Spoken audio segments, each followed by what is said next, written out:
supposed to. Watch out for the people that ain't close to. Speak a little something you could toast to. I ain't tryna hear about what you won't do. Moving like I'm into. Hit the ground running like the rent do. Speak a little something that you're into. I ain't tryna hear about what you been through. Like hold up, say what's the hold up. I got the pack, who got the roll up? I'm tryna pull up. It seem like every time I show up, it gotta go up. See the drip, they see the glow up. Oh, now they know us. See, it's funny how my pockets out of shape, but I fit for the flex. Clear the phone call, hit my chick with a text. Parlay through the bird with my drip from the jets. Save a couple hundred by your with the rest. I prefer my reefer with Henny and Coke. Please don't be stingy, got plenty to smoke. Show up and act up and back to the crib. I do not stun, I just rap what I live. Seem like they doing the most for the clout. Did what I said so they know what I'm about. Show up and act up and back to the crib. I do not stun, I just rap what I live. Ayy, winning like I ought to. I ain't wanna do it, but I got to. Smoking what my doctor told me not to. Got these wishing they was hot too. Ballin' like I need to. Got my exes wishing for a redo. Smell the marijuana when I speed through. Hit her with a tip, that's a preview. Hold up, wait up, get your weight up. Shit, get your money, not your hater. Boy, draw a play up. I flip my wrist, a layup. She wanna lay up. I gotta get it, I'ma stay up. I'm all the way up. I got my pay up. I ain't playing with you. I'm a coach now. Commentating, do the most now. I be somewhere booted with my toes down. Make little baby tooted with her nose down. I prefer my reefer with Henny and Coke. Please don't be stingy, got plenty to smoke. Show up and act up and back to the crib. I do not stun, I just rap what I live. Seem like they doing the most for the clout. Did what I said so they know what I'm about. Show up and act up and back to the crib. I do not stun, I just rap what I live.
Showtime!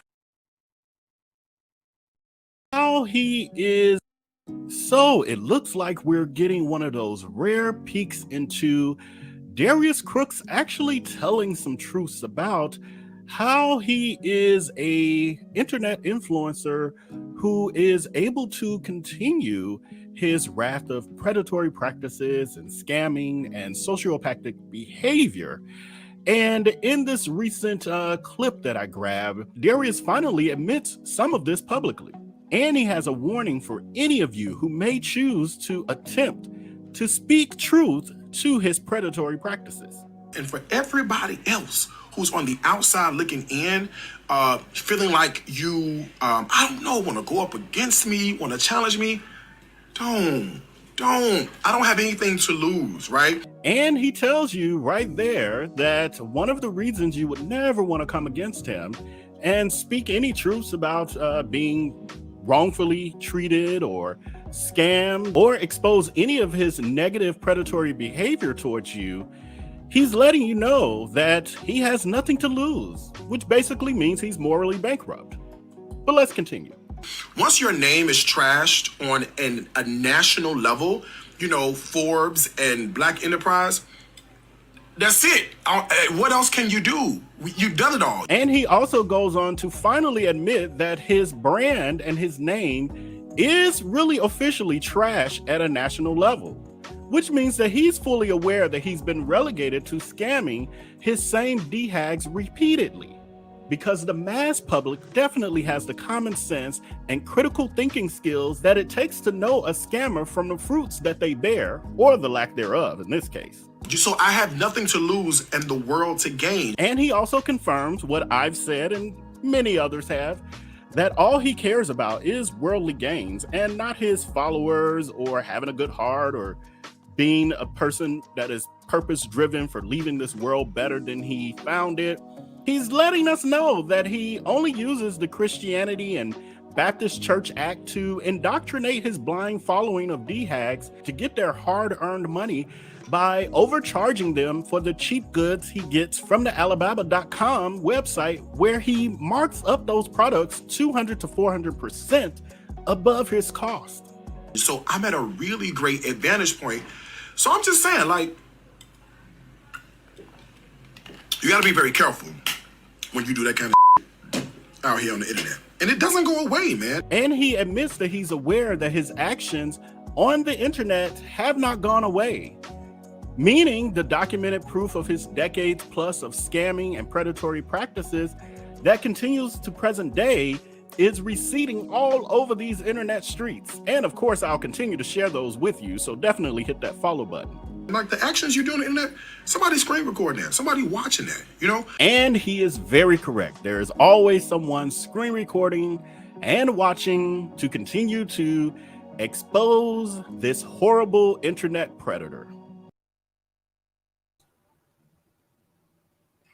What's up, good Vipo? Let me know that you can hear me by typing in the chat either happy 420 if you're into that sort of thing, or he made it because I almost it looked like at the last minute so much was happening that I wasn't sure. Well, I knew I was gonna persevere, but I don't know if any of you, and this is TMI, I'm gonna give you a heads up. Thank you everyone for letting me know.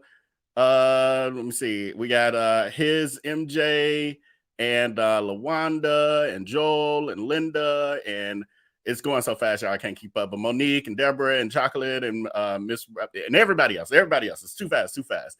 But yeah, I had to push us back like 30 additional minutes because like 45, I was already rushing and trying to pull together all this stuff for y'all. And 45 minutes before I was supposed to, it was getting down to the wire. I don't know if any of y'all have had, impromptu bubble guts. And you're like, where did this come from? I'm like, what the hell? So I had no choice. At a certain point, I was like, yeah, I ain't gonna make it. Or I'm gonna just be on here like, I ain't got nothing ready for y'all. So happy birthday. Is that Frame? Put these on. Y'all know I ain't no good without these. I don't even know why I even started without them.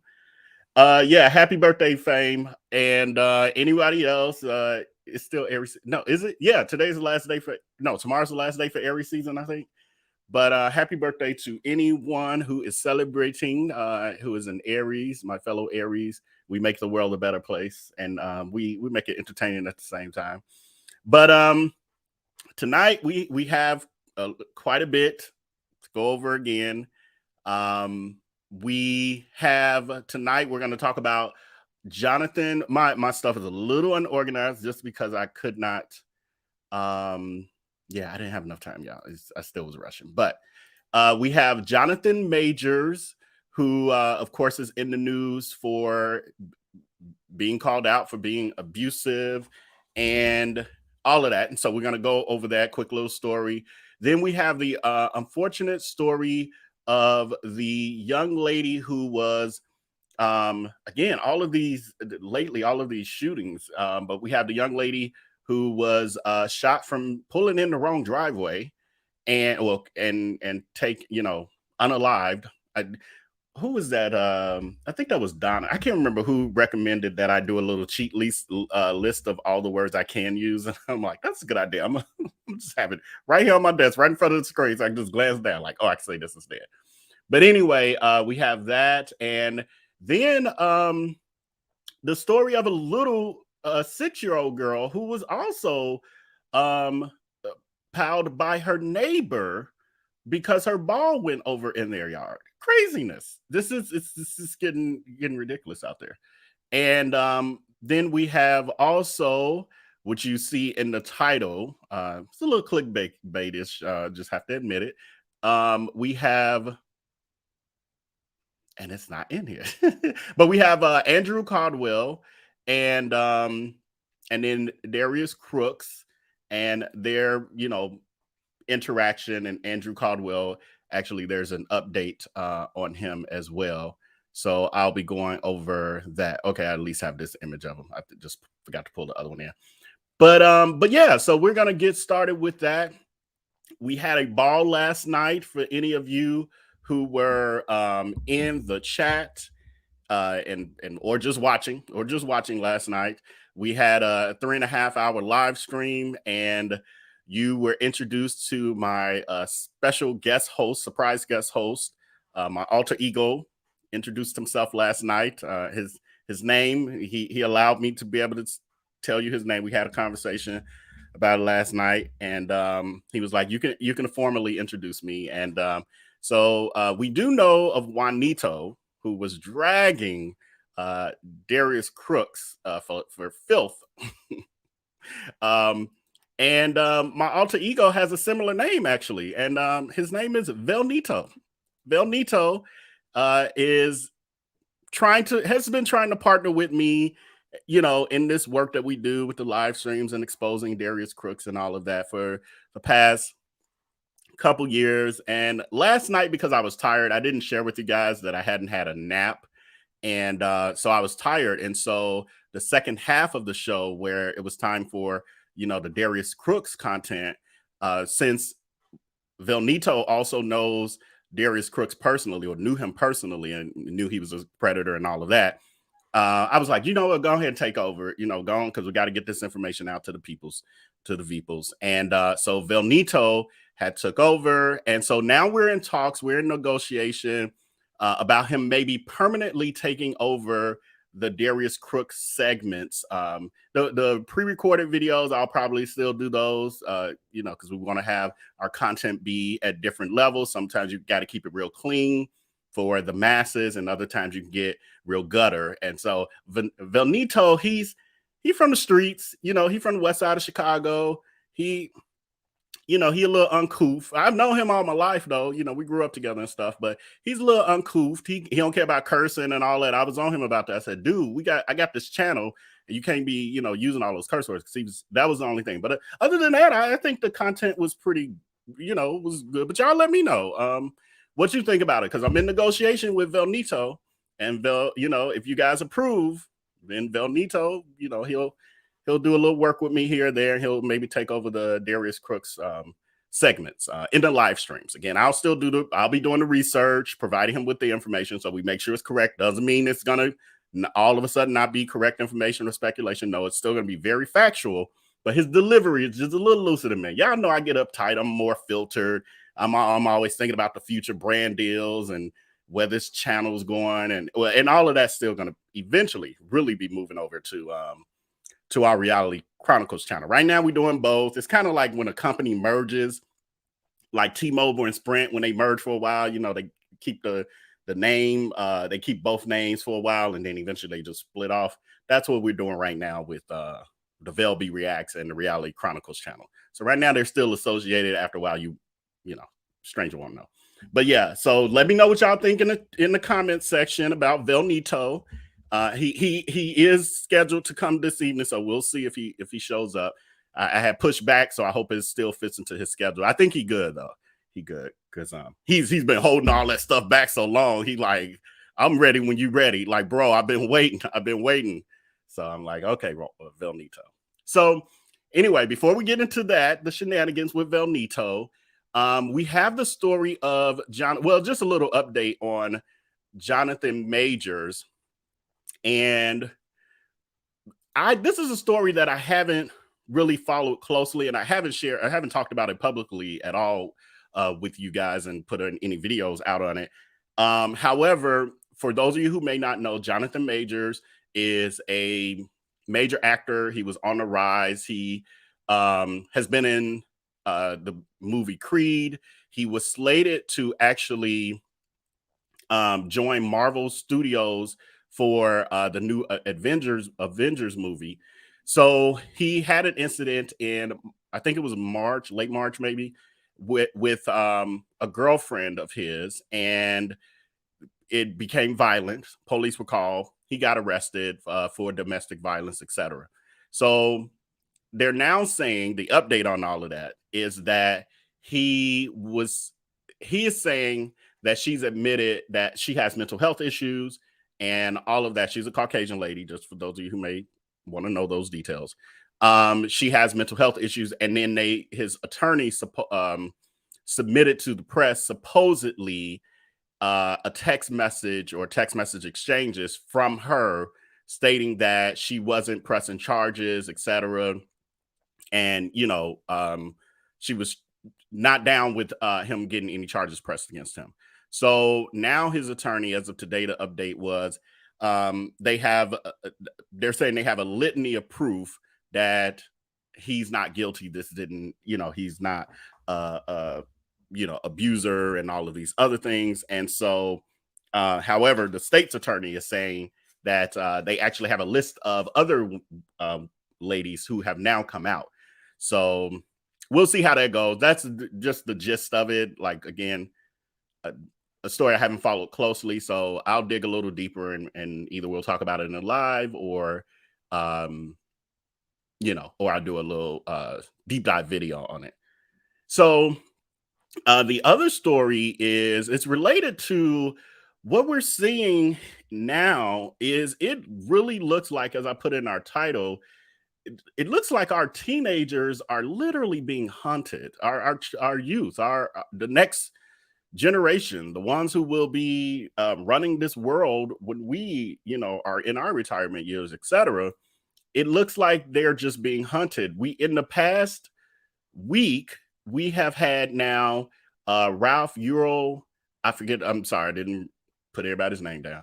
But we had the cheerleader we spoke about on yesterday who was, and these are all incidents of like mistakes. And so Ralph, who mistakenly rang the doorbell of the 83-year-old Caucasian man who just shot through his storm door without even saying a word to Ralph about him being like, what do you want? Why are you here? Then we had the teenage cheerleader who accidentally got in or her friend. I haven't clarified in my mind, like studied the story well enough. I don't know if it's her or her friend, but the group she was with, someone got in the car, a wrong car, and there happened to be a guy in the car. They get out immediately.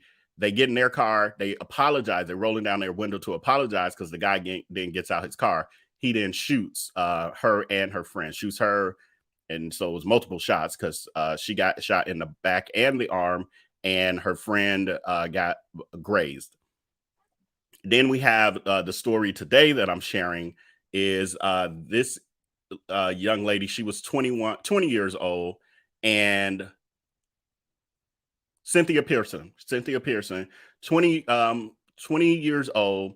She was in a rural area in upstate New York, and she was with some friends, and they were looking for a friend's house because it was a rural area with dirt roads and all of that. They said that it's easy to get lost out there, and they did get lost.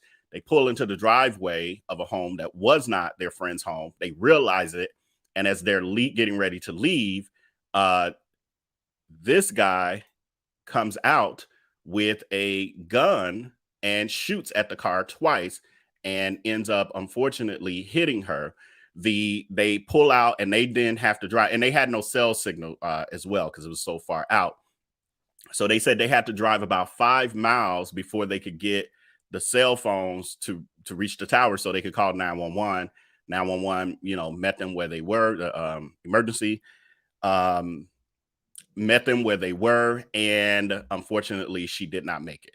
Craziness. Again, a mistake. And no words were spoken. There was no interaction between him and them whatsoever. Craziness. Who just starts shooting? And then we have the unfortunate story of the 6-year-old little girl who was playing ball. Her ball went into the neighbor's yard. The neighbor then comes out and fires at her father, and her mother. And she got grazed in the face. You can kind of see it a little bit. I didn't think to put a bigger picture here. But in the cheek, you see the scar. So she had to get, that's from a bullet. She had to get stitches for that. And her father is still in the hospital recovering from his injuries. And I think they said I can't remember if they said the mom got grazed or not. Y'all let me know in the chat. I'm handling the chat by myself, so it's gonna take me a while. I can see it on YouTube on this other screen, but I can't really click on them and do everything I'm doing. So, but I'll get to the comments in a second. And so the neighbor who committed this heinous act was on the run. And I don't even know why you're running, because you left your house. Like this ain't no random thing. They know you were the neighbor. They know your name. They know your address, your car, all of that. And so anyway, he went on a run, and there was a manhunt out for him. FBI and the U.S. Marshals and everything else. And what I just saw literally as I was getting ready to go live with y'all is that they did capture the alleged perpetrator of this heinous act. So yeah, that's that on that. So it's a lot though, y'all. It's like we're constantly it's just weird. Yeah, exactly. Sweet Diva, like what is the world coming to? Just in a matter, I mean, and we know these are the stories that made the news. This ain't all that's happening. These are the stories that made the news. And when you look, it's starting to show that there's a huge problem that we have in this country. And it's not isolated. They used to want to always blame the melanated people for all the violence and all of that. But it's clear that too many people have weapons who aren't mentally mature enough to have, or well enough to be able to safely handle deadly weapons. It's crazy. After my grandchildren's generation is probably going to be doomed. Yeah, I don't even think it's just a wrap. And not in a funny way, but in a truthful way. Let me see.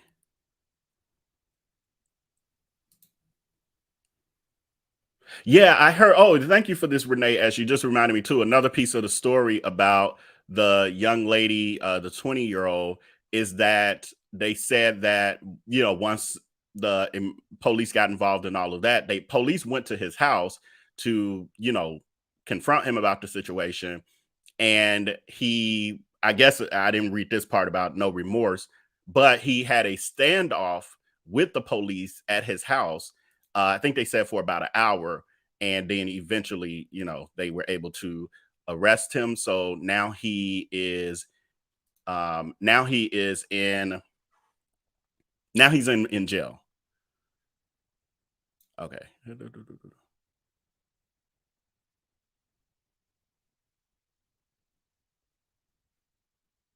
We said that and saying, yeah. Sad and sweet, yeah.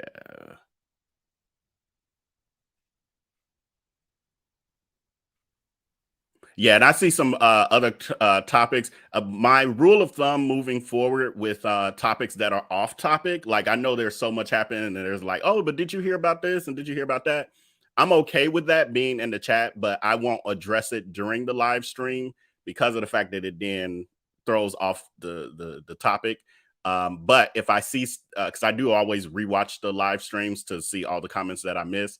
If I see things that are interesting, like topics, then I'll potentially add it into a future live stream. So just so you know, but if you're talking, I know y'all talk amongst yourselves. Like there's a show within the show. I'm very aware of that. There's the show I'm doing here, but then there's also the show that is occurring in the chat, and I'm totally okay with that. So just so you know,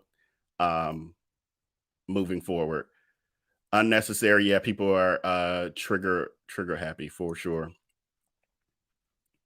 Okay, so. Okay, so just because I'm not trying to hold y'all 3 hours today, yeah, because it's hard for me to like pinpoint. I have to pre-read the comments.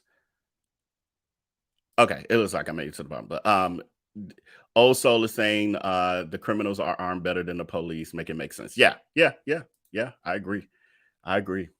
So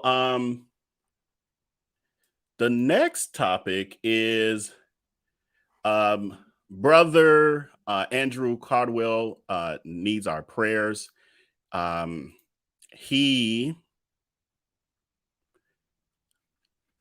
looking for it. Where is it? Right here. He posted on his Instagram informing that his followers that he was no longer going to be with us for the next 24 hours. Because he was having a routine procedure, and the fact that it looks like some kind of like condolences or like looks like an announcement for a funeral or something. Like, oh God, he's gone. And so as I'm scrolling through my Instagram, I'm like, wait, like, let me wait, what's happening here? I did have one of our people.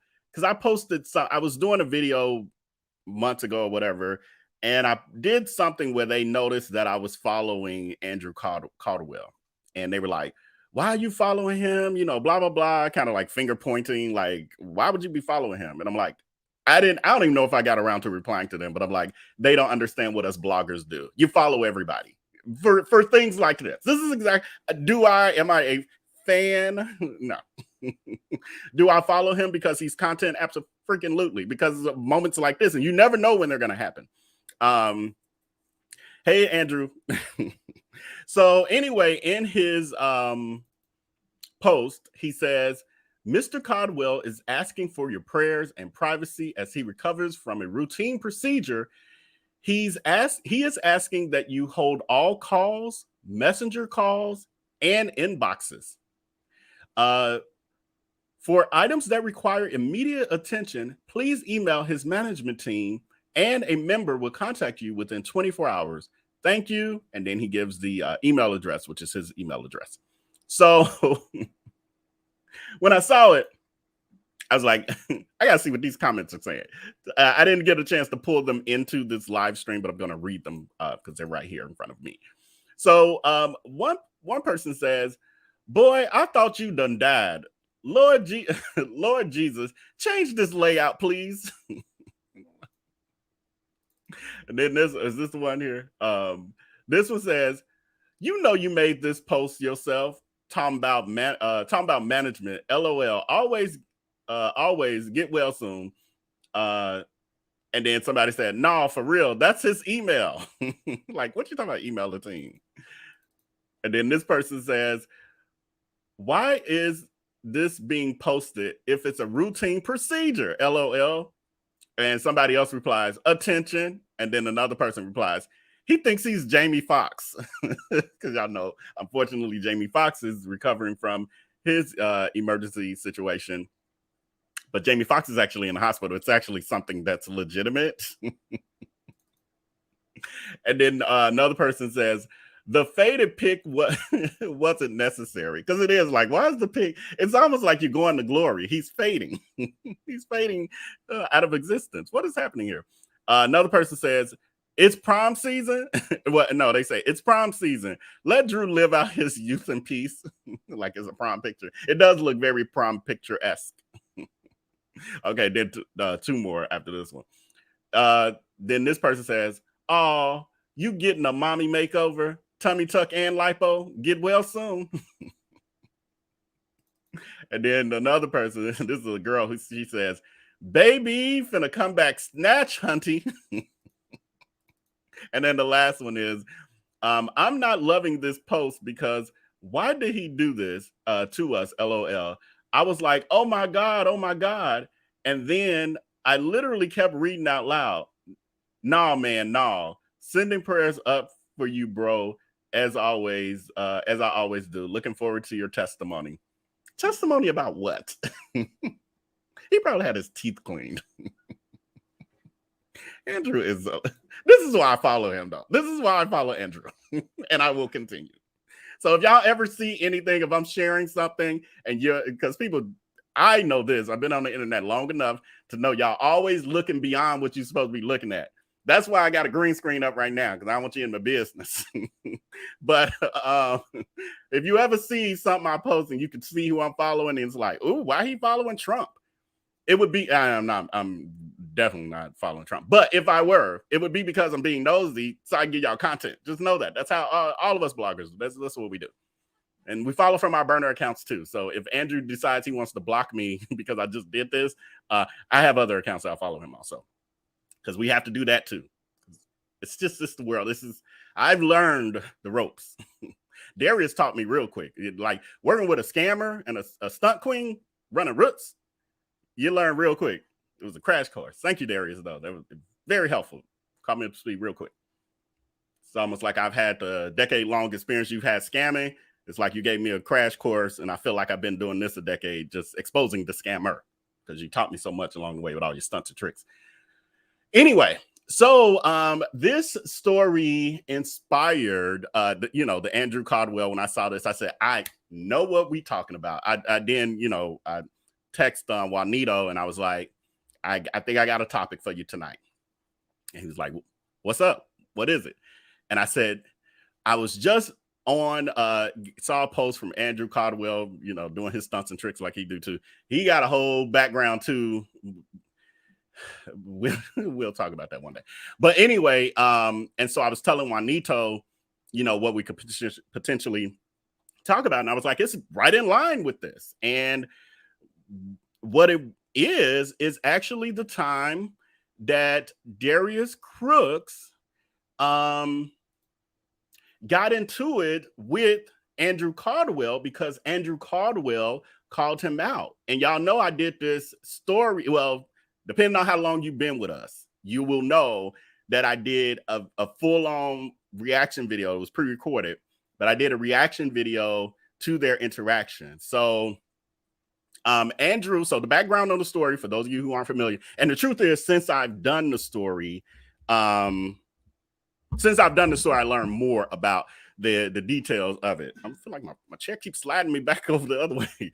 And so, yeah, I've learned more. So here's the background. So and I'm going to play the actual, we're going to do a reaction. I'm sorry. I'm going to step away after the break. And Juanito, he just walked in. So Juanito is then going to take over and give y'all the story and give the reaction. He's going to do the reaction. So we're going to see how this is going. Y'all let me know, how we Juanito does, because I want to still keep the same level of content that you guys have become accustomed to. and better, you know, because we grow over here. Any of you who've been around a long time, y'all know we've come a long way in a very short amount of time. But anyway, so Darius ended up originally connecting with Andrew virtually one day while Andrew was on Instagram Live. So like everyone else, you know, influencers who are on Instagram and stuff, they go live to interact with their followers, and that's how you build more followers, etc. And so Andrew, he used to go live I don't see it as much, but he used to go live a ton, and he would be cooking and walking his neighborhood and all of that other stuff. So one day Andrew was on live in his kitchen, and he was cooking dinner, and he was trying to make rice, but he didn't know how. And so his audience was trying to give him instructions.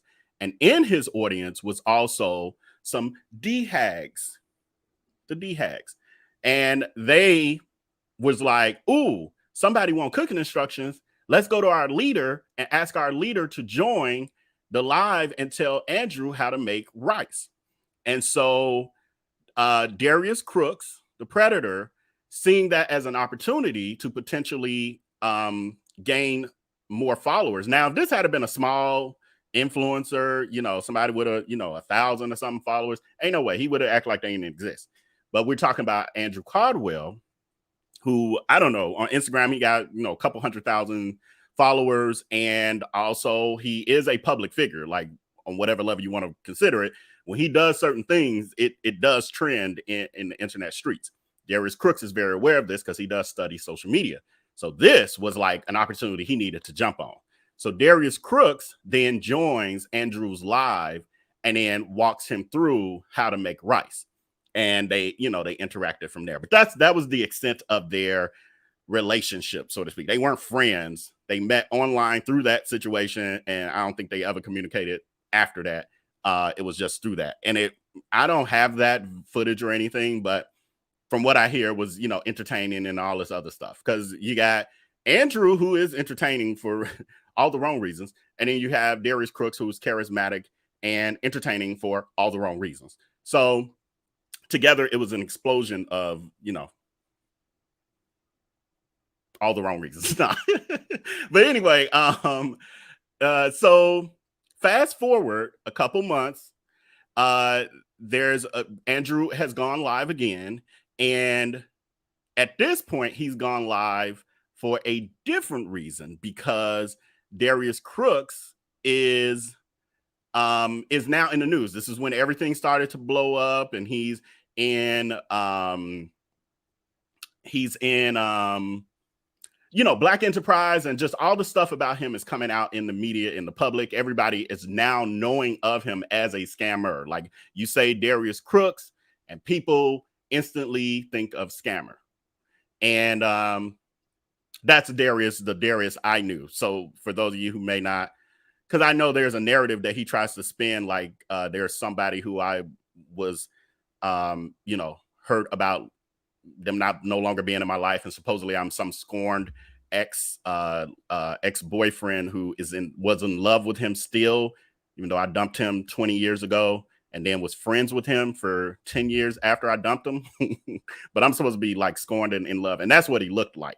Actually, yeah, he looked like that. Yeah, that's about how he looked. He got bigger after even that, but that's how he looked. So that's what I'm supposed to be in love with. And we could talk, I leave my personal life separate, so I ain't telling my business, but I'm good. Anyway, I think I like this picture better anyway. But anyway, so Andrew is on his live, and he is now himself dragging Darius, because after his interaction with Darius on his live stream making the rice, his followers started to think that he had associations with Darius, like they were real friends. And people get confused because they tend to think that some of us social media influencers are closer than we are, because of the fact that we might interact on some level, or they see us on camera together or something like that. And that's just not how it works. It's business. It's business. And people use other influencers to grow their platform. So they may connect or appear to connect or be close to or take a picture with somebody just so you think they friends and be like, oh, I like them too. I'm finna follow them because they friends. Oh, I like this connection. Yeah, that most of the times it's smoke and mirrors. Just like the whole Corey, a bartender situation that we were talking about on yesterday, where Corey is trying to attach himself to the scammer and the predator that we know as Darius Cooks, so that he can grow his brand. That's just how, that's the realness of how it really works behind the scenes here. Y'all know I don't mind. Cloud chasing, right? Trikeisha, that's what we call it. Cloud chasing. So anyway, so Andrew Caldwell, and I am aware, I'm not sure if people are saying it out here in the comments because I can't multitask like that. I ain't that good. But I do know that there are allegations about him and him having some of that stuff going on with his followers. I haven't followed close enough to see it myself, but I have heard it for the longest. So if you're saying that in the chat, it's kind of like, who, what nerve he got calling him out kind of thing. I understand. I am aware. I'll put it that way. I'm aware. Anyway, nevertheless, he called out Darius Cooks. He's on his live. Darius gets wind of it because, again, the hags are everywhere. They're in this chat now. They're watching this. They're gathering information. The flying monkeys, the D-hags. I'm sorry, you can't see. I'm sorry. There we go. There we go. Like a bat, because they got real short arms too. And they're flapping around. Right now, they're hovering. They're hovering. They're watching this. And they're gathering information. They're trying to figure out what is Velnito saying. And what they're going to do is take this information. They're not going to pay attention and learn anything and use their common sense and critical thinking skills and realize this ish ain't fake, that there are receipts over here. That's not what they're here to do. They're flying monkeys. They're already brainwashed. They have no brains. So they're over here just collecting data, and then they're going to go over and fly on back over to Crooks and just tell him stuff. So that was what was happening in Andrew's live stream, where he's dragging Darius because he now has his followers coming to him saying, he stole from me. He didn't order. I didn't get my order. He blocked me, all this stuff. And so he's making a public proclamation that Darius is a scammer. Darius gets wind from the flying monkeys, the D-hags. And then he then requests to join Andrew's live stream. Now, normally he will not do that, but this is why. So I'm giving y'all a lot of insight here. The reason why he joined this particular live stream, because there have been tons of people dragging him, tons. The reason he joined this one is because of the fact that Andrew has a large enough platform to actually get some traction on that. And he didn't want that to happen. So he's trying to do damage control. Darius was Crooks was trying to do damage control. The other piece is he will only address directly and interact with, when it comes to the scamming allegations, he only interacts with people he feels like he's above, like he can outsmart them. So you'll see that. So that's part of it too. So part of it is he noticed this man has a large enough platform that the information will trend. The shade room all of a sudden will be picking it up and all of that, because it's two social media influencers beefing. That's how they look at it in social media world, is clicks and views. He's like, oh, let me get in front of this. So, and on top of that, he's like, not only can I get in front of this one, but I can make this person look foolish because he already has a certain kind of reputation of being a little, y'all know. So that's what he did. So he's also, like, he went on the shade room because he felt like the shade room is a messy kind of gossip site sort of thing, but the shade room does like validate their stories and all of that. That's the part he wasn't making a connection with, but that was why he agreed to interview with the shade room, and then they drug him for filth too. He did it with Black Enterprise, but that was his first legitimate article where people were actually being critical of him.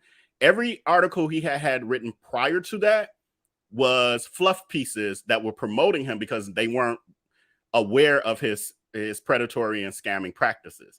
It was all underground. Only people on certain websites knew it, and people, in certain communities who had those personal experiences. That was as far as that reach had went.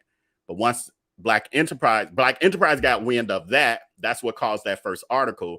Darius was so used to only having people doing this around him that he thought that he could get Black Enterprise to become a part of the hags, and that wasn't how it worked. That's a legitimate media company. So then they drug him.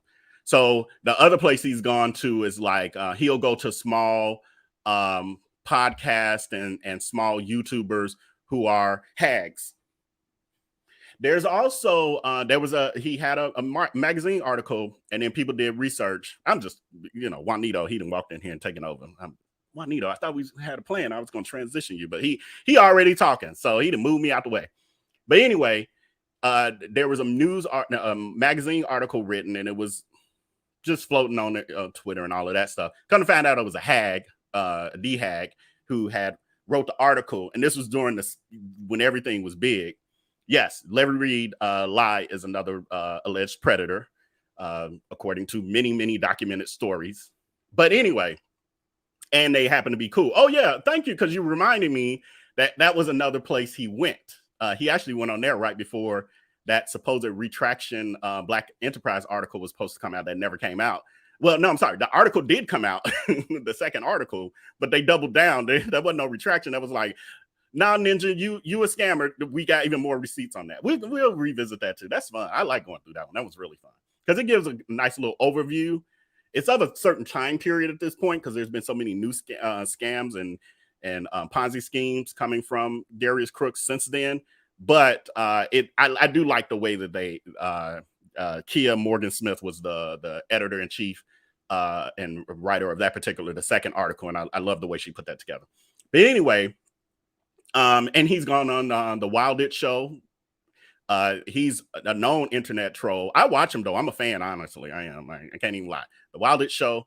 I am a fan, but he went on there recently to lie more. We'll talk about that soon too. I've been hesitant because I know how Wiley works, and he would love for me to do that because he would love to have some trolling and stirring of the pot and all that because that's his whole brand. I get it. And he's a contrarian, so that's why he sided with the scammer over all of, and wasn't even fully aware of the story, but that's a whole nother story too. But anyway, back to it. Juanito, stop it. You can't be fighting with everybody. Okay, so I'm gonna go ahead and start playing. I'm gonna play it, and Juanito is going to give you a reaction. Terry B, just Google Larry Reed. Like, there's a lot out there, and I know some people follow people and they only watch that person's content, and they don't Google them and pay attention to all the other stuff about them. But Larry Reed is one that there's a ton on YouTube that will break that down for you. I don't know about Google in general, but if you Google him, that stuff even on YouTube is going to come up.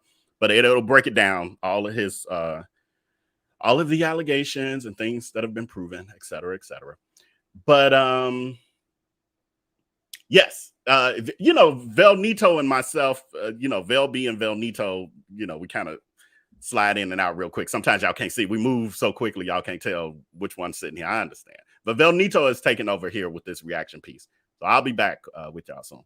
So what we have here is now that interaction that I was talking about where Andrew is now dragging Crooks for filth and exposing him, basically exposing him more than anything. And that's when he hops on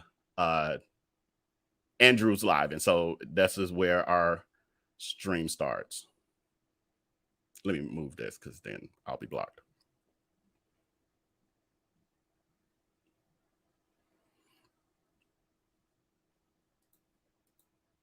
Uh-oh.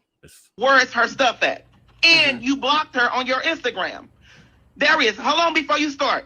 I see. When my supporters come over there and support you, trust and believe they mean it from their heart.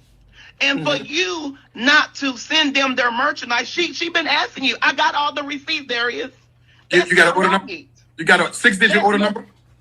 I will send you everything. No. Just give me. No, that's not right. This is very simple. Just send me a 6-digit order number. I can't do nothing until I get an order. You know our first and last name? But the thing, I will send it to you. I'm not going to blast her right now. I have 142,000 customers. 142,000 orders. I'm happy for you, but I will send it. So I don't know a particular individual, and not only if they were on my live and they got blocked. They asked you. Hold on 1 second, bro. Hold on 1 second. If they were on my live and they got blocked, they did something to get blocked. She's not like that. I don't care. Kim, I don't know if Kim is in the chat today, but there's Kim and a litany of other people. But Kim would be the most recent person from actually last week that all she did was inquire on if it was possible to get a refund, and she got blocked. So this narrative of he doesn't block people unless they do something egregious, and he's saying in Instagram, and the truth is that's not where everyone comments. Some people don't even watch his Instagram. They're commenting on his Facebook and not the Instagram live, but the regular post, and they're getting deleted. There was a comment I saw today during doing some of my research where they were saying they would never patronize a person with supposedly 1-point-something million followers where they don't see any interaction of comments that, you know, where there was some issue or something that they could see where there was a dialogue where it got resolved. And they said it's clear by looking at his comments that it's been scrubbed clean. So anyone who makes any kind of critical comment regarding their experience with, you know, purchasing and all of that, all of it is gone. It's not oh, let me handle this in the chat, etc. And where you can see, you know, like Yelp, for instance, when you look at reviews on Yelp and stuff, you can see someone may talk about a bad experience they had or you know, not being completely satisfied with service they received at a restaurant or a business, and then that business responds within the comment and they straighten it out and they say, oh, we, you know, please call this number, or we've done this, or et cetera, you know, or thank you for your comment, we'll work on improving that. That's what legitimate businesses do. But illegitimate businesses run by predators, what they do instead is they just delete those comments and keep trying to grift and gain new people. So they like, I don't care about losing you because I'm about to grift and get, you know, 5 or 10 more of you who don't even know that I'm a scammer. That's how Darius operates. Crooks. What you say? I understand. She like that with you, Andrew. She like that with you. If you come on my, I don't block people on my live. People block people off my live. You see what I'm saying? You come on my live talking smart. You come on my live cutting up. You getting blocked. That's it. I don't block people. Even when I have detractors and haters that come on my live, as long as they're respectful, I let them stay. When they're not respectful, I send them on their way. So I understand that might be your experience with them. So I hate that I felt rushed. I was rushing because I really wanted to pull the receipts, and you know, I'm going to be working on, we're going to have so many clips of stuff coming up soon, y'all. But I really wanted to show the examples because I've seen them multiple times, like too many times to count, of him literally someone asking a general question or saying they didn't receive something. He like, you know, I ain't got time for this tonight. Block. And then the hags, a block party. We having a block party, meaning blocking party, blocking people. I'm like, y'all idiots don't realize he's just getting rid of evidence right in your face. They're mindless. Individual, but it probably wasn't mine. And I don't even know who the person is that you're referring to.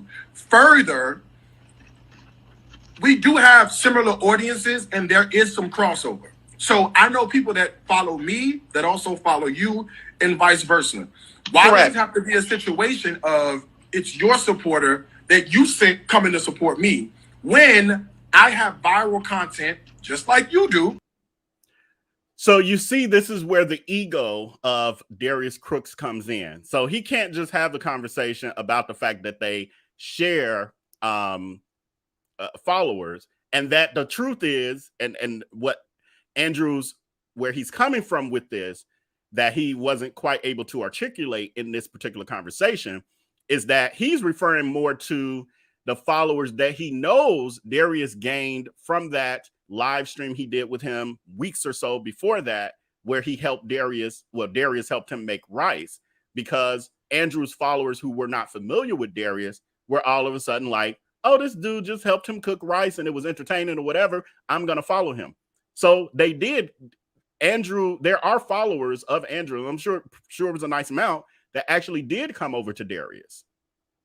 But that's not what Darius want to act like. No, I bring followers. I always have followers. He forgets that when this version of Darius didn't have no followers. I, at this moment, have more followers than this Darius. He forgets, what do they say? Never despise humble beginnings. They also say never have amnesia about your humble beginnings. And this Darius, DTW is what we used to call him. This DTW, Darius Travoy Williams, for those of you who might be confused, I forget. This ain't just kitchen table talk. We got everybody looking from all across the world. Welcome. But DTW is the humble beginnings, didn't have millions of followers. So he likes to be, the ego comes in like, oh, I've always been big and bad and able to dox people and suppress and silence them because I have a large following. No. You used to use a lot of your burner accounts then because you were still harassing people then because you would manually operate your burner accounts and harass innocent customers. Had one lady got so scared because somebody had inboxed her, telling her personal business, giving her address, all this. This was way back in like 2008, 2009. The lady was so freaked out by someone coming, on social media. She was on Facebook, someone inboxing her with all of her personal information that it freaked her out. And she got off social media. It was Darius trying to silence her because she had been complaining about him. She didn't realize it was him until years later, hearing all of this stuff. So just the past couple years that she realized, oh my God, all that time, it was him. And I thought it was like somebody stalking me.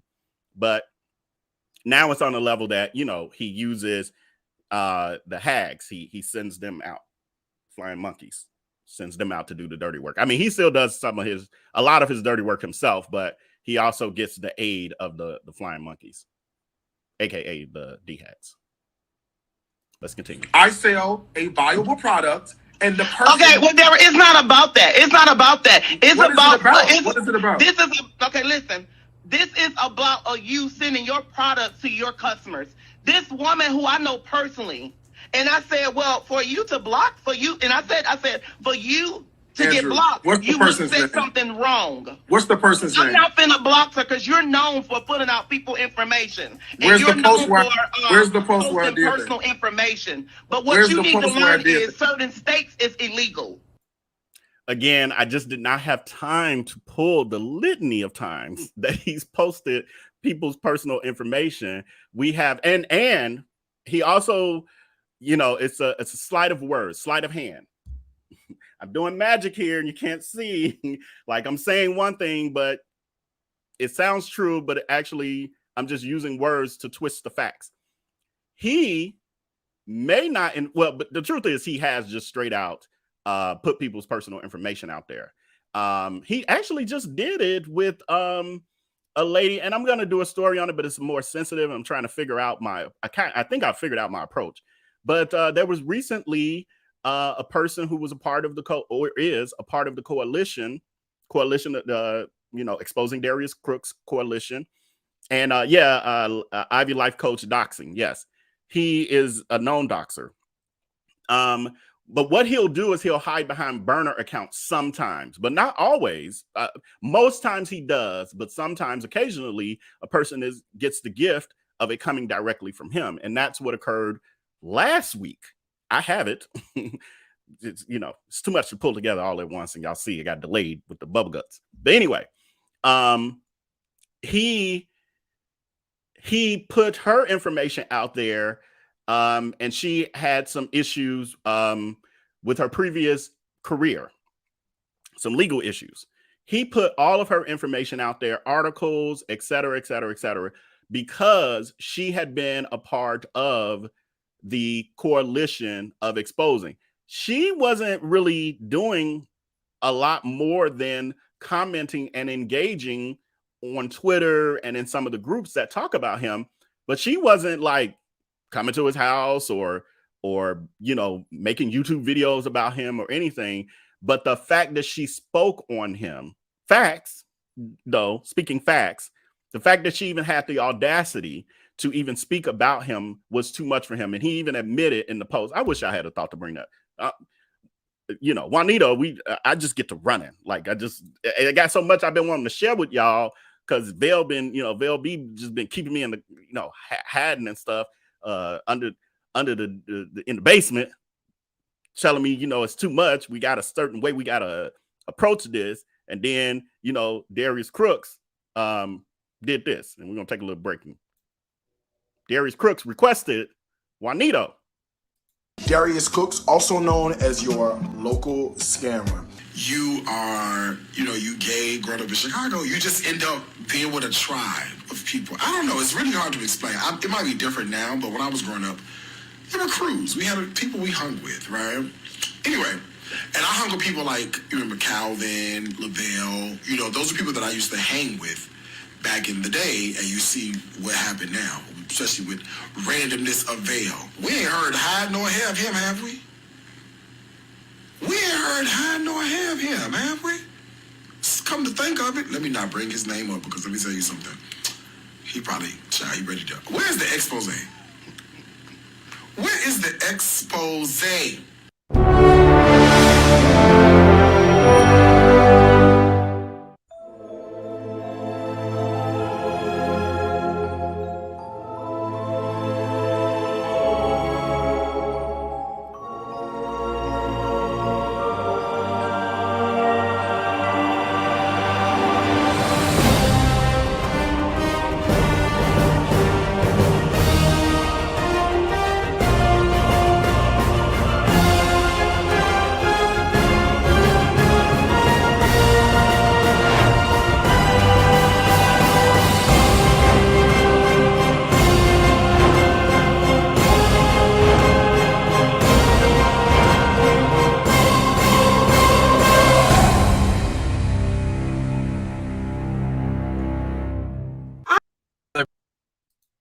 Show out, run your mouth, pop off at the mouth. I do something called an attack.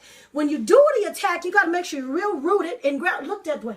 Make sure you're real rooted and grounded so they don't know what's about to go on. You just attack them. You just attack them. What did I say? I said you better do what I said to do. Did they think you're crazy? If they think you're crazy, they'll just walk away slowly like that. People until I am bothered. And then I take it too far. But I'm a firm believer in you should have just left me alone in the first place. I don't bother people until I am bothered. And then I take it too far. But I'm a firm believer in you should have just left me alone in the first place.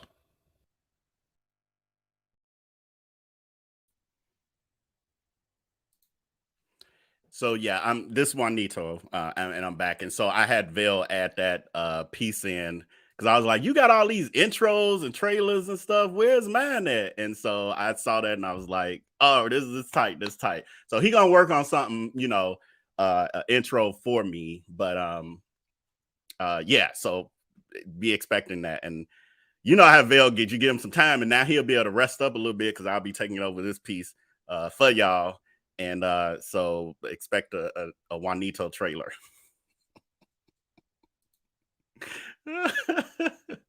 Let's get back into this. Where's the post where I did that? I'm not finna do it right now, but you have done it, Darius. Where's the post where I've done it? Darius, this is a real issue. It Andrew, needs to be addressed. Where's the post where I did it? Okay. Darius, I'm not finna blast you out there like that. You don't have to blast me. I'm asking. And again, this is how he gets you. And well, the people he does, the rare people that he does actually respond to, this is how he gets you, because who's walking around with the encyclopedia catalog of your scams to be able to refer to them instantly? This is literally, a vault full of scamming, because it's a tangled web that this predator weaves. And this is why some people find it hard to understand and believe, because it's like, y'all pointing at this and you saying this and you saying this, and that's a lie. That can't be, that's too much. Where this bouncing ball and blah, blah, blah. No. This is the type of sociopathic behavior we're talking about. Like, all of it is true. All of it. It is. I got about 30 scams that I'm aware of. And I bet you there's about another 20 or so that I have no idea about, that nobody knows about but him. Anyway, let's continue. You know, I'm Velnito. Velnito has no filter. Velnito tells it all because I knew it all. I'm not. You said no. You can't come to a person with an accusation. You cannot come to a person with an accusation and not give me the information. No. If I came to you, that's what you want, Darius. Andrew, if I came to you with an accusation, I would have the proof to back it up. You're saying to me, you're known for putting out people's information. What I'm asking you for doing that. You are known because she's. Where is the post? Okay, Where is your scooter? Hold on. Where's the post? When did I do it? Where's that screenshot? You have all the screenshots?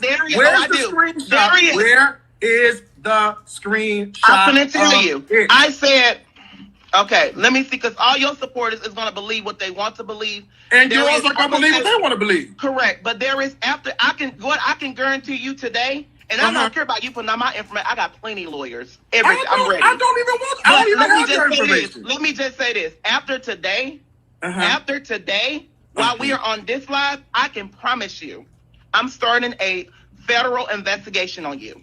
Okay. You are going to. I'm going to get everybody to come forward, and they're going to show proof. And the feds already said they're watching you. So here's some of the disclaimer I need to give with this. What Andrew is speaking is about 80% factual. Some of it is himself getting the facts confused.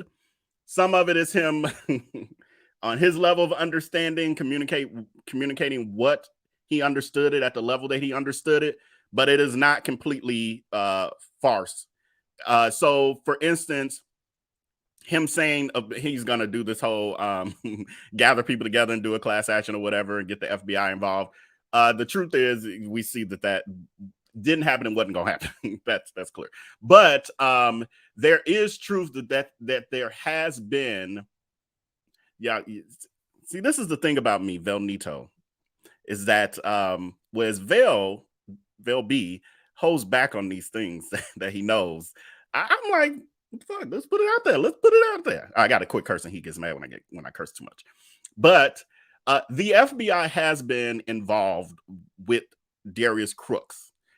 There has been conversation, but the FBI don't talk to the common man and be like, yeah, we at this point in the investigation, and tomorrow we talking to so-and-so, and we got these files so far, and we're surveilling this. And that's not how the FBI work. We all know that. Like, common sense is that.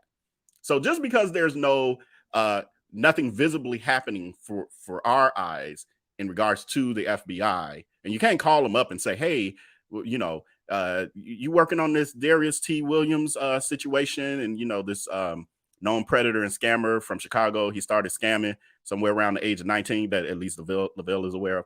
Like, you can't do that. That's not how that works. But there has been conversation that, and when I say this, I'm talking about, I've heard this from multiple sources on a higher level, even people in media, like people who, without giving too much, although I'm Velnito, I still ain't gonna bust it all wide open. But let's put it this way: people in media who have connections with the FBI, who have been able to confirm that stuff is happening. So, and what we know about the FBI is that the FBI does not move like that. They're not going to move on a situation until they know that they're going to get a conviction. We can look at many stories. We have, these are more, on a physical level of being a predator, but, the R. Kellys and the Bill Cosby's and all of that. The Tim Norman, how many years did that take? That took 4 years. And the thing about this particular predator, Darius Cooks, is that he's this snake is slippery. This snake is very slippery.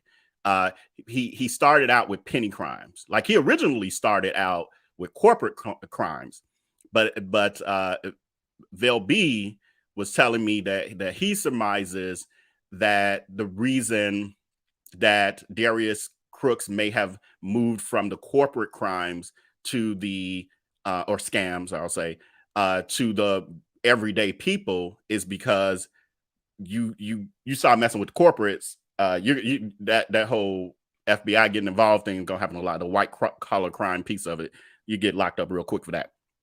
However, if you're penny scamming and stealing $90 off of people's credit cards from per person for a fake food delivery service that you create in Chicago called Fresh Go Now, Fresh to Go, whatever you want to call it, and you rent a little studio space in a large warehouse building, commercial building, to appear as if it's a legitimate company that's like really big.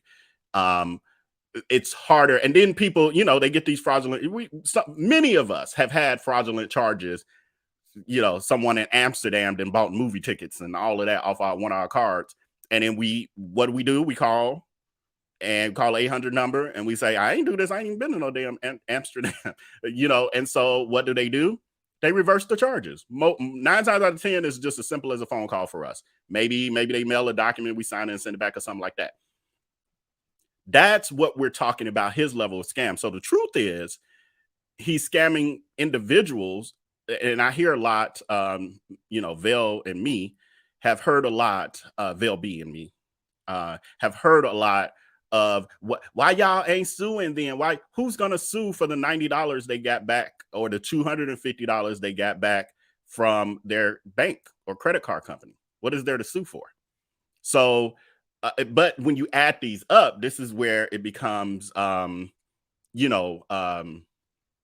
huge scampire.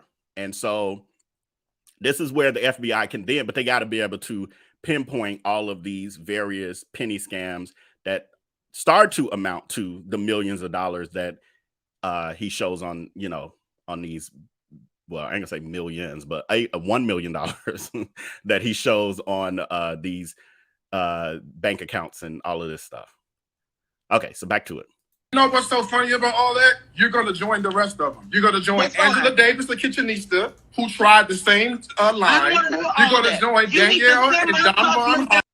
And he's talking about the kitchenista as if she has not provided any receipts, when that's all she did was backed up everything she said with receipts for the entire, well, I was going to say the entire summer of 2021, but the truth is it extended way beyond that into 2022, where she was providing receipt after receipt after receipt. And so she wasn't just rambling. However, he was able to get the hacks because they were only listening to his version of what was happening. And so he was able to, because they're mindless. They're flying monkeys. Flying monkeys don't have minds. They're mind controlled, but they don't have minds. And so they were able to, they were just ignoring all that was put out there and just going with whatever his spin on the narrative was. And they still do today. Like, yeah. Who also tried. Send my supporters their products. We're done. Send my Darius, I don't have no beef towards you. But I don't have a beef towards you. I don't understand what this is about. Darius, when my supporters why are you hollering? I'm right here, Andrew. Darius, why are you hollering? You're wrong. I'm done with Andrew, this. I'm right here. Why are you hollering? Darius, you're wrong. Why are you hollering? All you gotta do is give me the order number. Andrew, give me the order number. I'm not giving you no order. I'm not giving you my personal information. And I'm allowed to get. So again, we get to, the predator and the smoke and mirrors. So now, because I don't have this follower's order number available and on hand, that means that this is a lie. What? And you really going to take care of the situation right then and there anyway. But also he in this, and I don't know if we got to that part because I'm multitasking trying to put y'all comments together and all that. But he also says, well, what's their name and address and all this other stuff? And it's like, Why would someone tell you that information on a public platform with, at this particular live right here, over 3,927 people are watching? Why would someone want their full name out there, a regular everyday person? Why would they want their full name out there just because they're checking on the status of an order that they haven't been able to receive, and then you block them? That don't make no sense. But what he does that for is a dog whistle to the flying monkeys to dox the person. Because then what they do is what they've done to Kim. I think Kim might have been in chat. I think I saw something with Kim's name mentioned. Like they did to Kim last week, where all she did was inquire, hey, I have this unfortunate situation with my father. I was buying the Dining with Darius tickets to take him and treat him to your event. I'm trying to support you as well. Unfortunately, my father has fallen ill and may not be around at that time, so he definitely won't be able to make it in June, because I bought these tickets a year in advance, because that's your grift, is to get people to buy these tickets a year out. And then I'm like, I'm going to the Erykah Badu concert in what is it, June, July, something like that, and I just got them today. And even Erykah Badu, who offers this world way more than you, yeah, that rhymes. Erykah Badu offers this world way more than you. Even Erykah Badu ain't charged me a year ago. It's in a couple months. That's more normal. That makes sense. And these we're talking about, and trust me, Erykah Badu has more than the 30 D hags that you have sitting around these crowded ass tables in these Airbnbs that you're tearing up people's rental properties and stuff. This concert gonna have at least probably 10,000 plus people or whatever. If they can put this together with 10,000 plus people in an arena that's costing what your whole dining event costs to run for a year, like, make it make sense. Make it make sense. You can't do that though. But anyway, that's why he says these things. It's keyword. It's all wash and repeats, fraudulent, predatory practices. The more we talk about this, the more y'all gonna start feeling like we're watching reruns. It's gonna be Groundhog's Day every day, because he doesn't have any new grifts. Well, it might be a new grift, but it's the same foundation. So like the adult toy line, same grift. It's just like the cookware line. Someone said, what was it? Dildos and Dutch ovens. I saw that earlier today. I think I screenshot it. I don't know what it said. Yeah, dildos and Dutch ovens. So it's the same thing. He's gone from the cookware line to the adult toy line. And what's going to happen eventually? People are not going to be getting their dildos and rabbits and all the other stuff. So, all right, let's continue. You give me your order number, I'll solve the problem. You don't give me your order number, I can solve the problem. You and keep you. You're wrong. Give me the order number. Else that's out there, Darius. Give me the order number. Darius, send my supporters. Give me the order number. Send them their stuff now. Give me the order number. I will send you all their order numbers. Give me the order number. They don't get that stuff. No. You want to solve it? You want to solve it right now on live? Are you in Atlanta, or are you in Chicago, or are you in New York? I'm in St. Louis. No, you're not in St. Louis, because we don't have them type of people here. Now, I can solve it right now. I will stop what I'm doing. My staff is waiting on me to finish this bracket. And let's inbox, and you better send all. No. We don't have to inbox. So if you didn't catch it, Darius is lying to Andrew about where he's at. He says he's in Darius, when asked, says that he's in St. Louis because that's where Andrew Caldwell lives. So he's being sarcastic when he answered that. And that's why his hags in the background, the ones who work with him, were laughing in the background. We'll talk about that a little bit when we get a little further in the video. Also, this is the Kim that I've been referring to, who had the issue last week with Darius blocking her when she just inquired about a possible refund due to her change in circumstances with her father. And she's saying, wow, isn't that I'm delivered? He had an issue with him.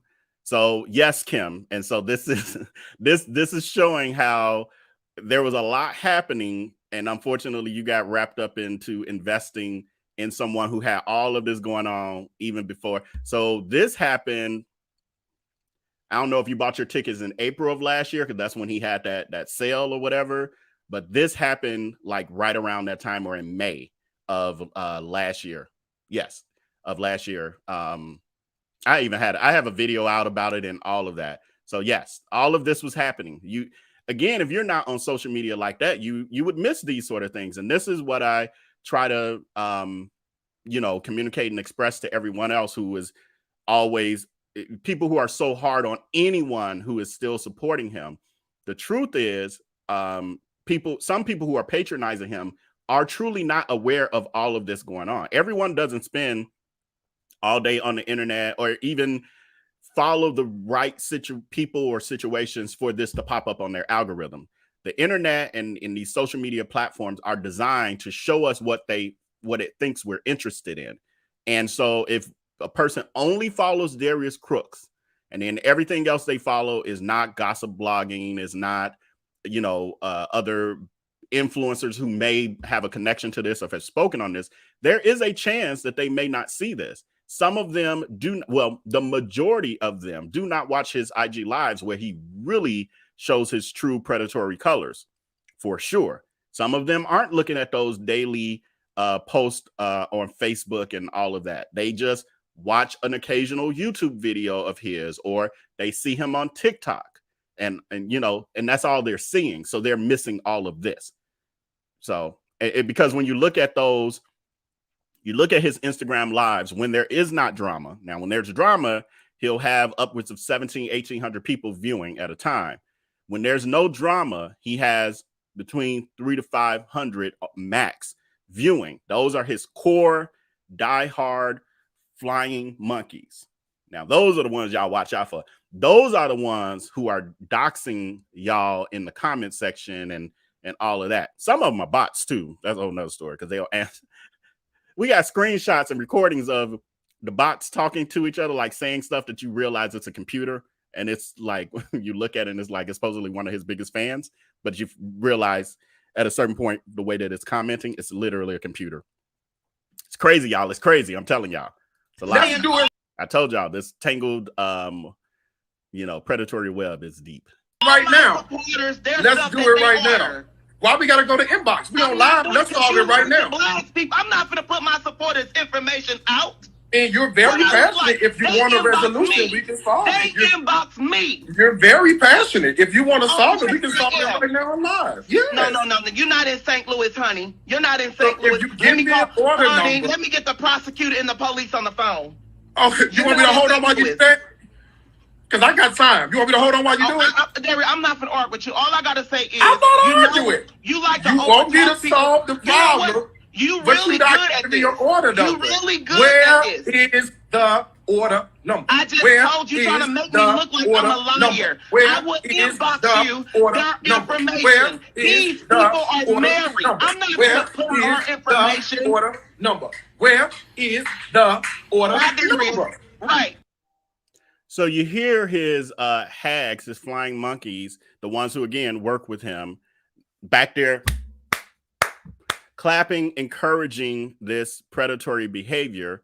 He, if you really think about someone who's a multimillionaire,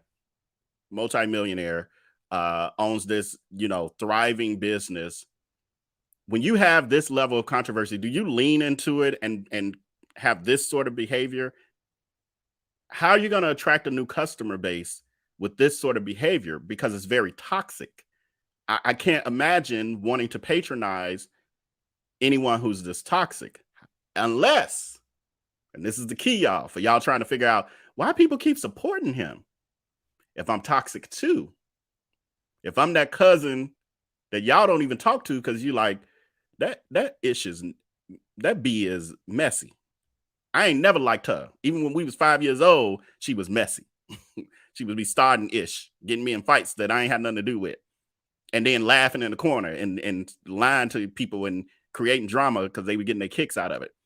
Those sort of people that we've all met, some of them are coworkers and family members, neighbors, et cetera, et cetera. We know toxic people, all of us. We know. The toxic people are the ones who follow him. So this is right up their alley. Oh, they're loving it. Ooh, they're eating it up. They're eating it up. Give us more. Give us more. Give us more. So again, that's another demographic. You have the toxic demographic who support him because they love this. They love this. They're messy too. And then you have the ones, again, the Kims, who don't see this stuff. They don't know that he's toxic. That's his true brand, the drama. We'll get more into that in a minute too. We got some other stuff at the back end of this live. All right, let's continue. Bye. You want attention. You got your views. You got your followers. Goodbye. You will. And y'all know that laugh is fake as hell, right? Y'all know that too, right? I know y'all see that. Fake as hell. You want me to solve the problem. You really good at this. Your order number. You really good at this. Where is the order number? I just told you trying to make me look like I'm a liar. I will inbox you their information. These people are married. I'm not going to put her information. Order number. Where is the order number? Right, bye. You want attention. You got your views. You got your followers. Goodbye. You will go to jail soon. You will be acting out. But Darius, you wrong. Where is your order number? I'm not going to put your order number out there. Am I?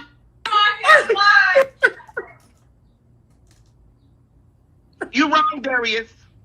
And all the women and all the people that support you need to tell you you're wrong for right now.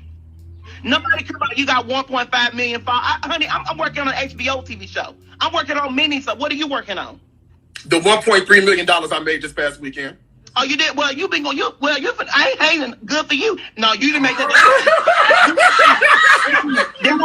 You didn't make that. So, as we continue down this journey, you know, as you're going down the road with me, Juanito, as I start getting, you know, I'm starting to host more, and we'll have other topics coming. You'll start to see another pattern with, you know, Darius Cooks, that his answer for anything concerning his horrible behavior that supposedly justifies it and makes it all better. Like, oh, I'm not wrong. I'm not doing nothing wrong. And I'm highly favored because I just made blah, blah, blah yesterday. I just sold 20 cookbooks and made $200. Like, that don't mean you're doing right. Satan blesses his minions too. His demons. Satan blesses his demons. We're watching it. We're watching it play out. But God will sift your money as wheat. Like only good people are rich. Like no bad people are ever rich, or have money, or ever make a profit. Making a profit does not justify and make it like everything is that you've done is cool because you've made a profit. The sold out tour for 2022. I'm sorry. I know this. And the sold out tour for 2022. I'm sorry. I've been doing this for 3 years. You didn't make no 1.5. Now you probably made $100,000. And so he's bragging about his sold out tour for 2022, Dining with Diarrhea tour for 2022. However, in 2023, once the truth started to come out about him, that ain't sold out. That's why he's canceling those events secretly. And, you know, we did a video on the one that he only had 8 seats sold. And so he faked like he forgot that they existed, that the event existed, and waited until he canceled it, I don't know, a few hours before the event was supposed to start. You know, people fly into those events and people drive to those events and get hotels and all of that. And he canceled the day of, hours before, and then told them, I didn't know. And ain't nothing we can do because my cook's not even here. What? It's a fan club party anyway, so let them fan out. Like, still let them come. Order a pizza. But he doesn't care about y'all like that. Hags? Well, I don't know. Maybe y'all will start to see it. I don't really care if y'all never see it, honestly. It's about the people like the Kims of the world who aren't aware that we make them aware. And then I see even yesterday when I was watching the live stream, watching the replay today from last night live stream, and I saw people in the comments who in the chat were saying they didn't even know anything about him until they watched you know, my content and binge watched the Surviving Darius Cooks series and the Exposing Darius Cooks season. And so I'm like, this is the reason I do that. This is the reason why I continue to do it, because it's protecting people who have not been harmed so that they don't get harmed by this. I mean, I can only do so much. Y'all see all the other craziness in the world we just talked about earlier, but I can't do nothing about that. But I can do my part when it comes to this. I'm not the FBI. I cannot put him in jail. But you know, I can do my part. In a week, but you it's 1.3. No. Show me your receipt. Show me your receipt. I'm not talking about that computer. Let me grab my computer. Let me grab my computer. I want to see your computer because I don't believe that. I need to see it. I'm gonna log in. You want to see it? Send my supporters their products. Oh, you want to see it? No. Send my supporters their information, their products. You want to see it? Darius Crook. I didn't say Crook. I said Cook. Send my supporters their information. I don't want to see it, Darius. Send it now. Because when my people inbox me telling me they did not receive their products and they supported you, and they're saying, Andrew, why did you have me to support this scammer? And saying, oh, so you a scammer too? I'm like, heck no. I don't want to see that. What was that? Oh, I'm going to put this up. I wanted to stop this for a minute. I have noticed a couple comments. I'm okay with the DHAGs being in here. They may learn something. It may actually open up their eyes. I mean, you know, it's fine. As long as they're not being disrespectful. I don't care about them capping for their predatory leader. It doesn't bother me at all. It's actually engagement for me. It's fine. It's okay. It's a view and engagement. I'm making money. Like him, I'm making money off of their mindlessness. So it's okay. Also, I saw a comment, and it's probably the person you're referring to, saying that Darius showed his bank account and that it shut Andrew up. Well, here's the thing about these numbers that they are so enamored with. These mindless flying monkeys do not consider the fact that there's operational cost. You don't know what you're really looking at. Just because it says that 1 point whatever, there's cost involved in that. And also, I don't want to go down and see, this is my problem as Juanito. I know so much, and IAmVellB been making me hold back so long, y'all. It's just like, I want to give it to you all, give it all to y'all and it all at once. And I can't, because we can't be here for days on end doing a live stream.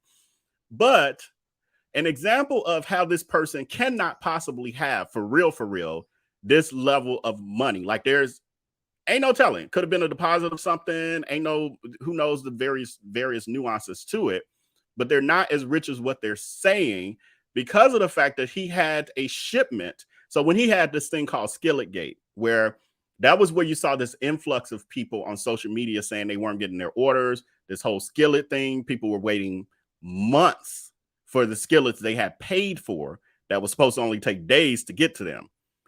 Actually, I think it was close to a year for some of them. It was close to a year for some of them. Well, because whatever you do in the dark will come to light, eventually it surfaces that the reason these people weren't getting those skillets, he had actually ordered them from overseas. He orders the stuff from Alibaba.com, where he pays $9 for that skillet. And I think the retail cost is somewhere around $120, $130 or whatever. Well, he charges them for a $9 skillet. And so what happened was his shipment came in, and it came into customs, and then he has to pay the taxes on it. Well, this 1.5 million, he must have went through it. It was gone again. This not telling you what bills got to come out of this. There's operations involved in all of this stuff. He didn't pay the customs taxes, and so his stuff was auctioned off. So you know they didn't auction it off after the first week or the second week. Like it's going to take them a minute to be auctioning that stuff off. And how we know this is because, and I have these receipts. I'm just, I'm Juanito. I'm just letting it all out. We know this because the stuff ended up on eBay. The skillets that people are paying $100 and some odd for, the hags, like the one in the comment section, paying all that money for, and Darius Cooks only paid $9 for it. Well, he didn't pay nothing for it. Well, no, I guess he still paid for it because it got delivered. He didn't pay the customs taxes. So that's why they never got it. So those same products ended up on eBay. Someone reached out, and I love the fact that the coalition, we got investigators and stuff. They be doing, they do that sort of level of research. I just get all the information and combine it and then present it to y'all. So they reach out to the person who's selling the stuff on eBay. Maybe we'll do a video on it so people know that I'm for real. So anyway, they reach out to the person, and the person says they got it from an auction. Like they had, because they had a bunch of them. So they got it from the auction, customs auction, because Darius Cooks never paid for it. So, I mean, you can be enamored by, numbers on the screen all you want, but it doesn't equate. And these are people generally who have never owned a business, probably can't do math, probably failed math in grammar school, probably didn't even graduate grammar school. And so they don't understand business. And so they're able to easily be duped by, the smoke and mirror show of Darius Cooks. Because again, we're looking here and it's saying 1.something million. Wouldn't you be able to pay your customs taxes on a shipment? Because you're rich, right? Make it make sense. I'll wait. Let me see when you pay the IRS. What was that? Let me see when you pay everybody rent that you ran up and just left their cities. You want to see the return from the tax return? So Darius is ignoring the part where, and so again, Andrew just has this flood of information, which also confirmed for me that he had been watching my videos. And then when I have talked to Andrew before, and when we talked, it was confirmed. He definitely watches my content. And so he's gathering that from our Darius Cooks series and all of that. And it's a lot of information. I get it. It's a lot of information, but he has it all scattered around and he's just spouting it out. And so what he's talking about with Darius owing people money, for their apartments being, evicted and all of that. But that's happened on multiple occasions. But the one that Andrew is specifically talking about is one I dedicated a video to, which was one that IAmVellB dedicated a video to. I'm Velnito. And so in IAmVellB's video, IAmVellB had showed where Darius's landlord from when he lived in New Jersey, he lived in this guy's apartment above a garage. When he ran off from Chicago after scamming hundreds of people, he scammed IAmVellB. They had the food truck business together, him and another friend with Darius. It was three of them in a partnership. Darius scammed both IAmVellB and the other friend. And then Darius scammed his Cupcake Gallery investors. It was about 60 or so of them. And Darius had it where they invested in the Cupcake Gallery, and then they were supposed to do like profit sharing. And it was like $1,500 per 1% or something. IAmVellB, he has all that, he be having all those files. So he can show y'all later. Well, and he did a video on that too. So he scammed. And so what he did with them when it was time to pay up, because I think he had 90 days before he was supposed to start giving them payments. And it was like a profit sharing. So every month they were supposed to get a payment. And actually IAmVellB's best male friend had invested in it as well. So IAmVellB is not only familiar because he was friends with Darius at the time and actually was a part of the investor meeting, helped Darius go find the place where he was going to have the meeting, helped Darius set up the meeting, all of that. IAmVellB followed his intuition, which I'd be getting on him about because he used to doubt his intuition, and now he just follows his gut, period. But back then, he had a moment of following his gut, and his gut was telling him, don't invest in that Cupcake Gallery thing, and he didn't. So that's how he didn't get scammed with that, because he would have got scammed twice. He would have got scammed from the food truck business and the Cupcake Gallery. Now, how he ended up getting involved in the food truck business, I'm telling all his business too. Y'all know I can't help myself. I'm Velnito. I just talk. Whatever comes to my mind, I'm just giving it all. So anyway, IAmVellB did the food truck business because he was trying to support Darius Cooks, who at the time had opened the Cupcake Gallery by then. And from appearances, seemed like it was growing, but later you find out he's finagling and doing what he's doing here, showing fake numbers and all of that. And so Darius approaches IAmVellB with the other friend, and about investing in a food truck. IAmVellB had a business, actually had 2 businesses of his own back then. And he was saying that he really wasn't interested in starting another business, but he would be an angel investor. That, long story short, he got drug in. Because I don't want to go down that rabbit hole. It'll be a video coming out about that one day. But anyway, then Darius, IAmVellB, in following his gut partially, not in the beginning, because he still got into that deal, he didn't put his name on that truck, the food truck, because he was like, Darius is bad at paying his bills. Darius has filed 3 bankruptcies. I told y'all that yesterday in last night's live stream. Filed 3 bankruptcies, has been evicted from at least 3 to 4 apartments off the top of my head. And so and has had vehicles repossessed, and has had, like parking tickets unpaid and all that other stuff. So IAmVellB was like, yeah, I ain't put my name on that truck because that's gonna make me liable for all that stuff. So he was following his gut in that moment. But because he had a relationship, so he thought, with Darius at the time, and they had been friends for over 8 or 9 years at that point, he thought that he didn't have to not trust that he would do something underhanded, like steal the truck from him and the other business partner and sell it, which is eventually what the predator who we see at the bottom of the screen did. But that was how he was able to do that and sell it, because neither one, and IAmVellB, IAmVellB, he also was under the assumption in that moment, because it literally was no discussion. It was literally when documents were being signed at the place where they bought the truck.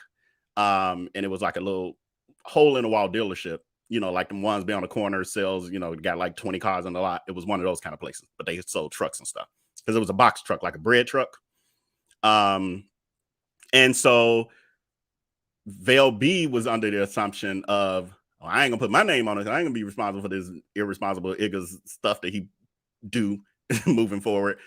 And he thought the other friend, aka business partner, would sign, so it'd be the 2 of them, because he really trusted the other guy. But again, he didn't really have reason not to trust Crooks at that point, because Crooks hadn't did anything to him. That's how the D-Hags, that's why he does have sympathy. I get on him because I'm like, they're horrible people. But he's always like, no, I get how they could be bamboozled by him, because he was friends with them, with Crooks, for 10 years almost before Crooks did all of those horrible things to him. So he had let his guard down. It was like a brother. It was a brotherhood. So anyway, that's how, Crooks was able to sell that truck. So, but I'm sidetracking though. So Crooks ended up, he scammed all these people in Chicago. So you got the food, you got the food truck business with his 2 best, one brother friend, well, both were brother friends, and one was a friend from high school. And then he had, IAmVellB, who he dated for 2 years, and then they were friends for 9 years after that. And so this was people he was very close to. And you see that he speaks fondly, you can see the glare in his eye when he's like, yeah, and you used to have tribes. And let me play this for y'all, because, some people think that IAmVellB is the one who's obsessed and hasn't gotten over Darius Cooks, who this is what they, so he's supposed to be, IAmVellB is supposed to be in love with that. He ain't got over that in 20 years. What? And again, he dumped him. IAmVellB dumped that, because he saw the narcissistic behavior. He didn't know he was a sociopath, but he did definitely see the narcissistic behavior. But anyway, it was a tribe. And so just a quick little reminder when we get right back to what we talking about. Darius Cooks, also known as your local scammer. You are, you gay, growing up in Chicago, you just end up being with a tribe of people. I don't know, it's really hard to explain. It might be different now, but when I was growing up, there were crews. We had people we hung with, right? Anyway, and I hung with people like, you remember Calvin, Lavelle, those are people that I used to hang with. So, I mean, you see there in his own words, and there's, we'll do a deep dive video on that piece of it, because Darius Cooks has been telling the lie that he and IAmVellB is just a scorned ex he's been telling us that lie for what, 2 years? And IAmVellB has been just kind of laying back and just doing his job. That's the thing about him. He come from corporate. And also he don't like a lot of drama. He don't like no drama and stuff. That's why he's like, it's all bets are off. He keep poking us. I try to keep a certain level. I'm trying to do what I got what I got going on, what the future plan is. I know his 10-year plan and everything. I'm telling y'all, wait till y'all see what VLB got going on. That dude be on it. But anyway, so he's like, all bets are off. Let's go ahead and I'm gonna let you do, get in the gutter with Darius Cooks. But as you can see, Darius Cooks has been giving the narrative that VLB is some obsessed ex, and aka clout chaser, who wanted to ride the coattails of. Because remember, let's not forget. Remember when this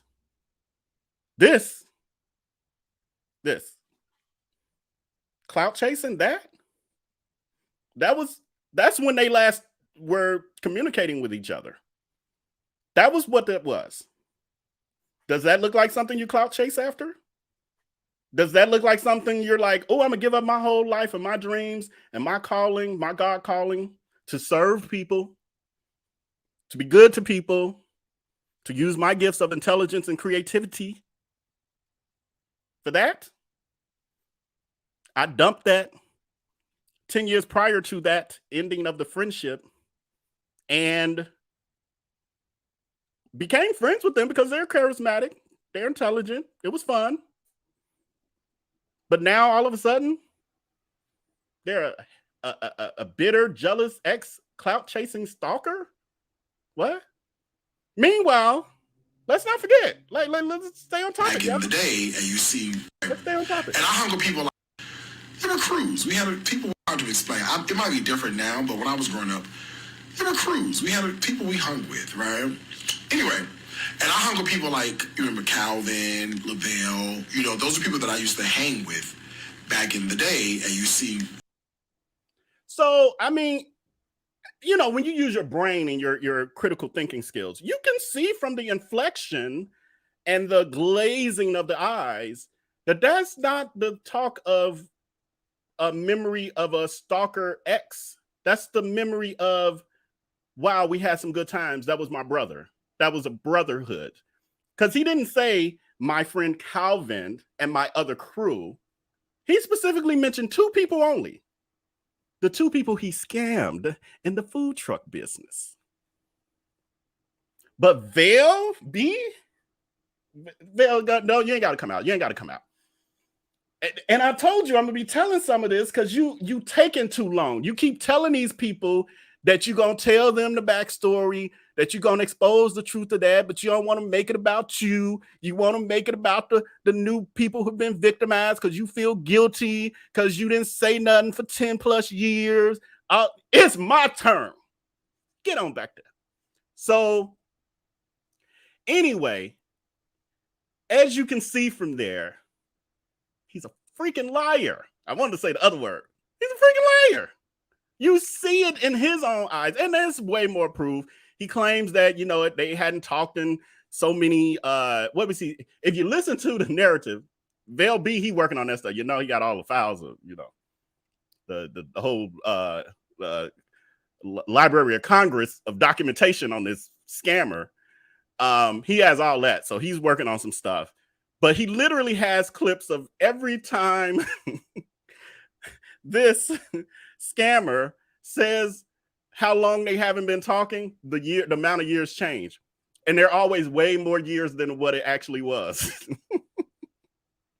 And he, it's the ex-boyfriend narrative that he's been spitting for, 2 years. And VLB, he just laying low. He like, I'm just keeping my head to the grindstone. I'm just telling these stories and putting the timelines together so people like Kim and others can understand what's happening here. And all the while, VLB sitting on literally the contract for the food truck business to prove that Darius straight up stole money from them, closed the bank account. Like he did all kind of fraud, forged their names on the documentations in order to steal the money out of the bank account. This all this other underhanded stuff. Now, Darius Cooks will tell the story. I'm way off topic at this point, but I'm Nito. This is what I do. I just let it flow wherever it takes us. That's where we're going. So, whereas Darius Cooks tells the lie, like he was so much more intelligent and you know, the other friend and IAmVellB were trying to get him. And y'all see that behavior now. Kim, whose father is unfortunately ill, she's trying to get him. So that's why he had to block her. Andrew Caldwell, trying to stick up for his follower, trying to get him. Everybody's trying to get him. Anytime you speak up, you're trying to get him. And the infraction that IAmVellB and the other friend had was that as business partners, because at a certain point in IAmVellB, he'll get into all that. Well, I think he's going to have me tell the story. You going to have me tell the story when you put it together? Okay. So he's going to have me tell the story, but he's going to put all the documentation together. But he ended up getting deeper into that food truck business because Darius Cooks bamboozled him, basically. And he was a loyal friend. He's just, that's always been his fault. He's to be doing too much, trying to save everybody. So anyway, he was doing that. And so he ended up like building out the food truck and getting the restaurant approved through the health inspector and stuff so they can get the license for the food truck. It's the whole thing. He's going to tell y'all. Well, he's going to put it all together so I can tell y'all the story. And I'll be putting up the documents at the same time.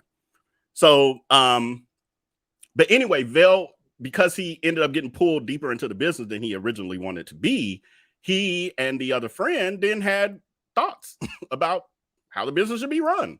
One of the things that was the biggest conflict was that the friend and IAmVellB wanted to have a setup for customer service, because that's what you do when you got a business and you're serving customers. You want to have a way to be able to service the customers, like when there's issues or questions and concerns and da. Crooks was like, well, we need all that for. We ain't need all that. We don't need none of that. And so they were like, well, we should have at least a phone number with like a voicemail so people can have something. You know, they shouldn't only have to communicate with us through social media. You don't know how things work. Blah, blah, blah, blah, blah, blah, blah. Got hella offended. We was like, well, we can use, you know, like a Google Voice number or whatever it was back then, because that was years ago. But we can use this. So the thing is, the funny thing about it is that the two, you know, IAmVellB and the other friend, and I'm purposely not saying the friend's name repeatedly because they're not a public figure, you know, they land low, all that good stuff. But the two of them have thrived in corporate America in areas that serve people, as in like customer service related or client services and things of that nature. And then you got this, who don't even care about people. So you had two people with servants' hearts who are like, well, yeah, we're good with the business and we're going to serve people. But we got to also be able to take care. Like, we're not just trying to receive money from those people. We got to be able to take care of them as well. And that was a problem. And so that was the beginning of the end of like things started to go downhill. But again, IAmVellB, he putting that stuff together. And I don't want to go too much deeper in that. So anyway, back to, we went way, and now we go back where we left off. So Darius Cooks scammed a bunch of people in Chicago. So again, food truck business partners, aka brothers.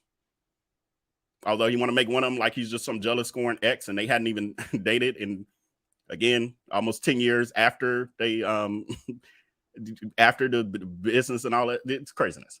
And then you had the investors for the Cupcake Gallery, 60 plus people. Then you had the Fresh to Go scam, which was the food delivery service. Now, we've done videos on, well, I'm sorry, the IAmVellB has done videos on that. So you can always look at it's either the Exposing or the Surviving Darius Cooks series. He is so much proof out there. You can't keep track of all that. But anyway, it was 200 and something odd people who were scammed by trying to patronize the service. And it was like before these existed, it was more like a Instacart kind of situation, but it really was like Peapod was what he was going for. Now, IAmVellB had already had a conversation with Darius Cooks about it when Darius Cooks came with the idea, because that was all that was out at the time was Peapod. Instacart didn't exist. So the idea of going shopping for someone, that wasn't, because I saw IAmVellB's comments under his video, somebody saying, see, this just proves Crooks' brilliance, because he came up with Instacart before it was Instacart. No. Don't get it confused. I understand y'all a little slow. That's not what it was. He was trying to copy Peapod. And the issue that VellB saw was like, you can't afford no facility, no warehouse, the multiple trucks that you would need for delivery, hiring the staff, all that good stuff. You ain't got that capability. What VellB didn't realize at that time was that that was never the plan. Darius Cooks told him the legitimate sounding plan, but the truth is there was a scam running behind the whole thing, because all Darius Cooks did was rented a little suite within a commercial building that looked like it could house a warehouse, but that he didn't have no warehouse. And he then would go to the grocery stores and then try to drop off groceries. But the problem was he wasn't able to do that because he was also running the Cupcake Gallery at the time, and supposedly trying to do the food truck. But he didn't really do nothing with that when it all boiled down. But anyway, he that was a scam. So he was charging people doing it. They were buying online. It was just a website. People are, and he was putting flyers on people's doors and all of that, having them go all up north, the places where people would do those sort of things. It wasn't in the hood. He was going after a certain demographic. Y'all know what I'm saying. So he got all those people. They were, buying groceries of various amounts. He was charging their cards up to $100, right up under $100. And what I figured with that, it had to be something related to, I don't know, is it a felony after a certain amount? Again, I'm not a scammer, I'm not a predator, so I don't know those sort of things. But anyway, it was hundreds of people commenting online, giving Yelp reviews, et cetera, saying this company is scamming me and all these other things. I did a video on it, so we ain't gonna go too deep into that. So you got, so again, you've got the Cupcake Gallery investors, you got the food truck, brotherhood, you got the Fresh to Go, 200 plus, people that we know of or had heard of. He scammed. Then the Groupon scam. Don't let me forget that. The Groupon scam was the scam he had going on within the Cupcake Gallery. And so that scam was he was working with Groupon. He would put out discount codes or whatever, however that was working. And then when people would come in to redeem them, the codes wouldn't work and he would act like he couldn't assist them. And so they were losing their money. Groupon eventually dropped him for that. So that's why he don't do those sort of things now. Eventbrite, the same thing, but not it wasn't related to the Cupcake crowd. So anyway, those are the ones right now, just because I'm summing this up. So again, scam those people, all these people in Chicago. Those are the ones I'm talking about right now. Some other stuff he did too. Scammed them. He ran off to New Jersey. And then he rented this apartment above this guy's garage. He ended up destroying the guy's apartment. And he broke the microwave door off. I don't know how that happens. And the guy ended up coming on one of the social media platforms, telling the story of how Darius was bouncing rent checks to him. And he bounced one rent check, and then he wrote him another one and then did a stop payment. And so that's illegal in New Jersey. And so the guy was like, I should have at that time, but he didn't know who he was really dealing with. He said he should have at that time filed charges against him. So again, you got to look at how he gets away with the grifts. Sometimes people think this ain't worth my time to go through all of that for that, or he just making a mistake or whatever. Because again, he's charismatic and all of that. So that works for him. So it's not that he hasn't committed crimes. It's that he's a slippery snake. He's just slipped through. I just believe that God is allowing him to dig a deep enough hole that when that dirt starts falling on him, he won't even be able to take one little, like it's just gone. Just it's just over for him. That's what I believe. I just believe that the fall is going to be one of the biggest falls that any of us have ever witnessed in our lives. That's just personally because I'm just like, karma kicks in. It does. It does exist. It's gonna exist. I mean, you could look at some of the people that seem the most successful. Who was that guy? Y'all put it in the comment. The guy he was so rich and he dealt with all of the rich, you know, the politicians, the bankers, and all of that. And he had that island, and he was a predator. Well, he lived in Miami too, and he was a predator against young girls. And they had they called it something island, Celebrity Island or something. There was a documentary on Netflix regarding him. Epstein, thank you so much. Hey you there. Yes, Epstein, Jeffrey Epstein.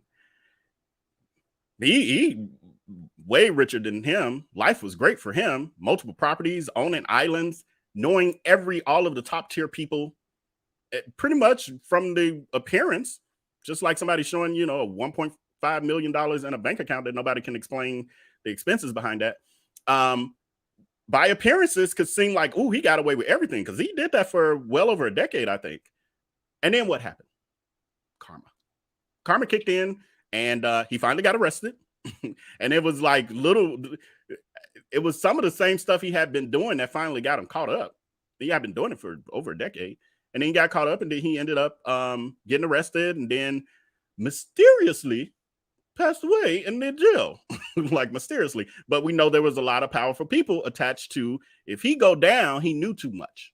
So right, Sugar Spice. I ain't gonna put that up on the screen, but exactly. So that's the world that I know that my God, or our God, all of us who are normal around here, that our God, you know, has spinning around. So it's coming. What it's going to look like, I don't know.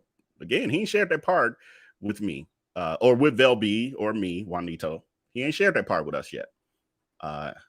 He just told us that we need to continue this work. That's all we know. We know our assignment. That's all we know.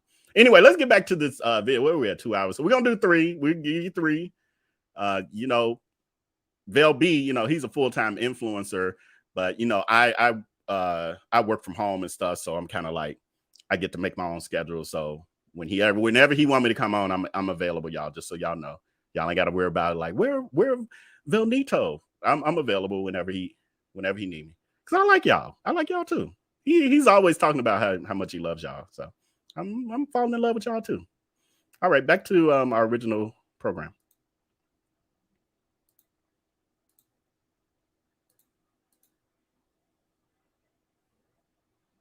If it starts up.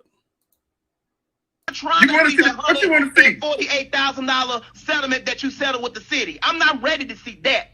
I want to see, and also the lady, you know, that lady that made your Hold on 1 second. The bottom bounce. The bottom bounce.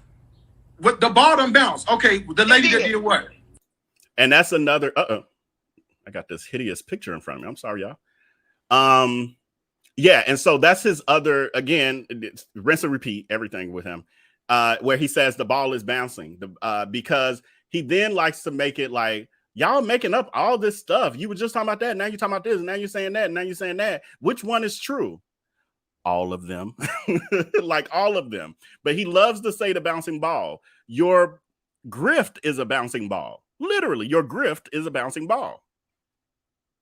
Come on, let's deal with it. Come on, let's deal with it. Darius Crooks Williams. I'm just say Will because I don't want you to think I call you a Crook. Let's deal with it. What's up? Let's deal with it. Darius, I'm not putting you out there. Pay the people back. You are. No, you are, because Andrew, you have not, to this point, you have not provided any detailed information. You're providing you want me to I've asked you for an order number 45 times so that I can solve your supporters' problem. I'm going to solve your supporters' problem right here on live. Okay, and that means you're going to solve everybody else's problems as well?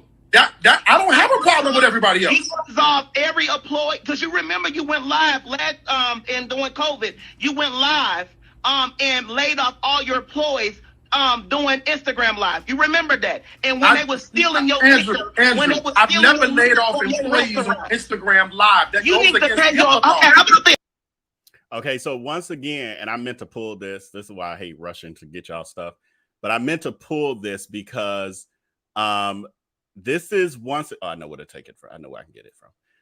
This is once again Darius Cooks using semantics and the fact that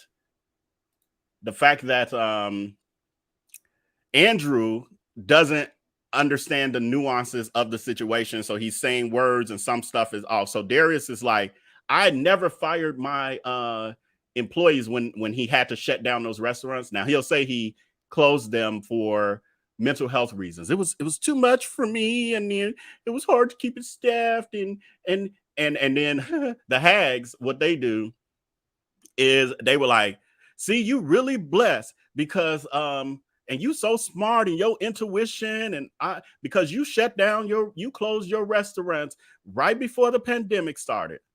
Yeah, that's not what happened. Yes, they did close before the pandemic started, like in February, I want to say, or January, February. But what actually occurred is that they were shut down by the state of Georgia because of the fact that his business licenses were revoked due to the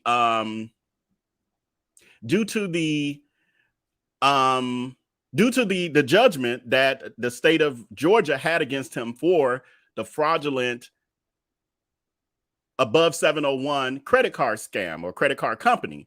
And because he was scamming, part of the agreement or decree was that he had to get rid of his business license, and he cannot do business in the state of Georgia because it wasn't a mistake. It wasn't an oversight. It was purposeful that he was running those illegal credit repair companies in Georgia. Well, that illegal credit repair company in Georgia. He was fully aware of what was happening there. Okay, this is what I want to try to pull for y'all. Hold on. Now my screen disappeared. Come on now. There you go. Y'all back. Okay, now that disappeared again. Hold on. I got so many windows open, stuff just get covered. Here we go. All right, now let me try to share it. So this was what Andrew was referring to. What actually happened was Darius announced the closing of his restaurants on his Instagram Live. He didn't have a meeting with his staff. He didn't even go in that day. The doors were locked. The business was closed. And they found out when they went to work that morning. Now, what Darius Cooks will claim is that, well, I had to do it that way because who would still come to work when you tell them you closing the business? Well, Miss Robbie of Welcome to Sweetie Pies, the Welcome to Sweetie Pies series, and the owner of the Sweetie Pies restaurant chains, has closed now officially 4 restaurants, 2 within the past 6 months or so. Both of them, she announced her closings. Both of them, her employees were working until the last days. It's even on the news. Like the one she just closed in Jackson, Mississippi a month or so ago. There is literally on the news with her employees packing up the equipment and stuff and putting it on a U-Haul truck. So people will work when a business is closing because they still need to survive until they can find something else. So they're going to take as much as they can get as far as, employment and hours and stuff. You're a liar. You're a liar. But you're hags because they don't use their common sense. And they're indoctrinated by you by every sentiment that comes out of your mouth, every lie that comes out of your mouth. So speaking of your lies, let's take a view of this, because this is actually what happened when those restaurants got closed. Again, this is what Andrew is talking about. But again, he just kind of got some of the facts confused. And again, it's understandable because this grift is complicated. I'm really hoping y'all can hear this, though. That's the only thing. I didn't do any tests or anything. Let me know if y'all can hear it, if it's a problem. I got the, hold on. Ooh, that's low. I'm hoping y'all can hear that.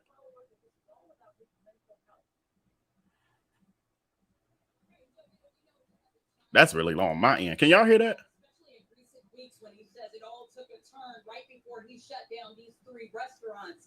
But state records give us a glimpse into what was happening with this particular restaurant, Soul Crab Atlanta, over the summer, as well as another business the state says he was operating. Okay, so I'm going to just play it in the background. What I can hear, it's really low. When I recorded it, it's so low that it doesn't. Wait. Is there a way? No, I don't think there's a way for me to. So I'll just play it here. But okay, so what they're doing, this is a news cast. I forgot which. Wait, what whatever. It's Atlanta. One of the Atlanta news. Channel 2 in Atlanta. When that restaurant, that's the Soul Crab. Well, it was Soul Crab Atlanta, and the Greens and Gravy restaurant was shut down by the state because he lost his business licenses because of the above 701 scam. And so this is what the newscast is doing. The news reporter is doing a report on the fact that he just abruptly shut his businesses and didn't inform anyone, his employees or anything, because that's not normal. You do that when you running away from town, but that's not how you a normal, legitimate operating business closes. That's not how that happens. So then what you see here, and I'm going to say what he's saying since you guys can't hear it. He's saying, draw your own conclusions. Take what you want. I think people are saying, I think people are saying, you just got because of the you just got sued. He's doing sued. This investigation. And so he's saying, child, this investigation. So he's like, this ain't nothing. This investigation been going on since the summer of last year. So this happened in early 2020. So the state of Georgia had been on him since 2019. And he was, again, this is the thing. And somebody else commented about something else I'm going to talk about before we leave. But this is, again, the thing. He knew in 2019 that the state was looking at him, that there was a situation happening.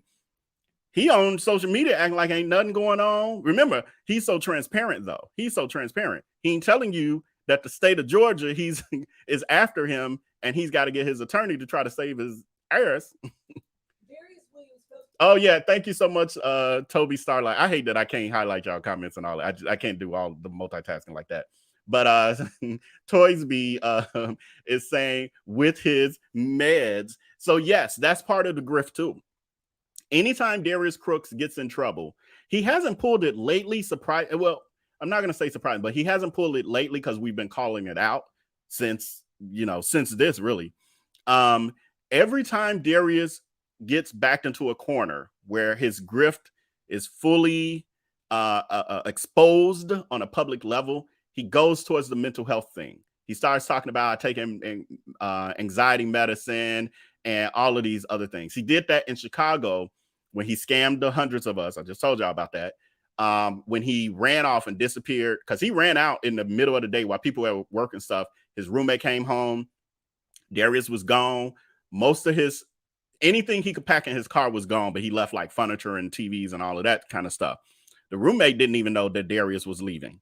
The landlord didn't know, who's a friend, is a friend of mine still, but was a friend of Darius, didn't know he was leaving. He just left in the middle of the day. Nobody in Chicago, but like, I don't know, one or two people, I think he told, that he was just escaping to New York. And then when he did pop back up on social media, on Facebook, he then gave this whole diatribe about his life being overwhelming and all of these other things. And then was inferring that he was going to take his life. I knew it was all bull-ish. And so I was in a private chat with a group of friends, we have our group chats. And I was like, well, if he does, he can start all over because he's effed this life up. Now, this was banter between me and a group of friends.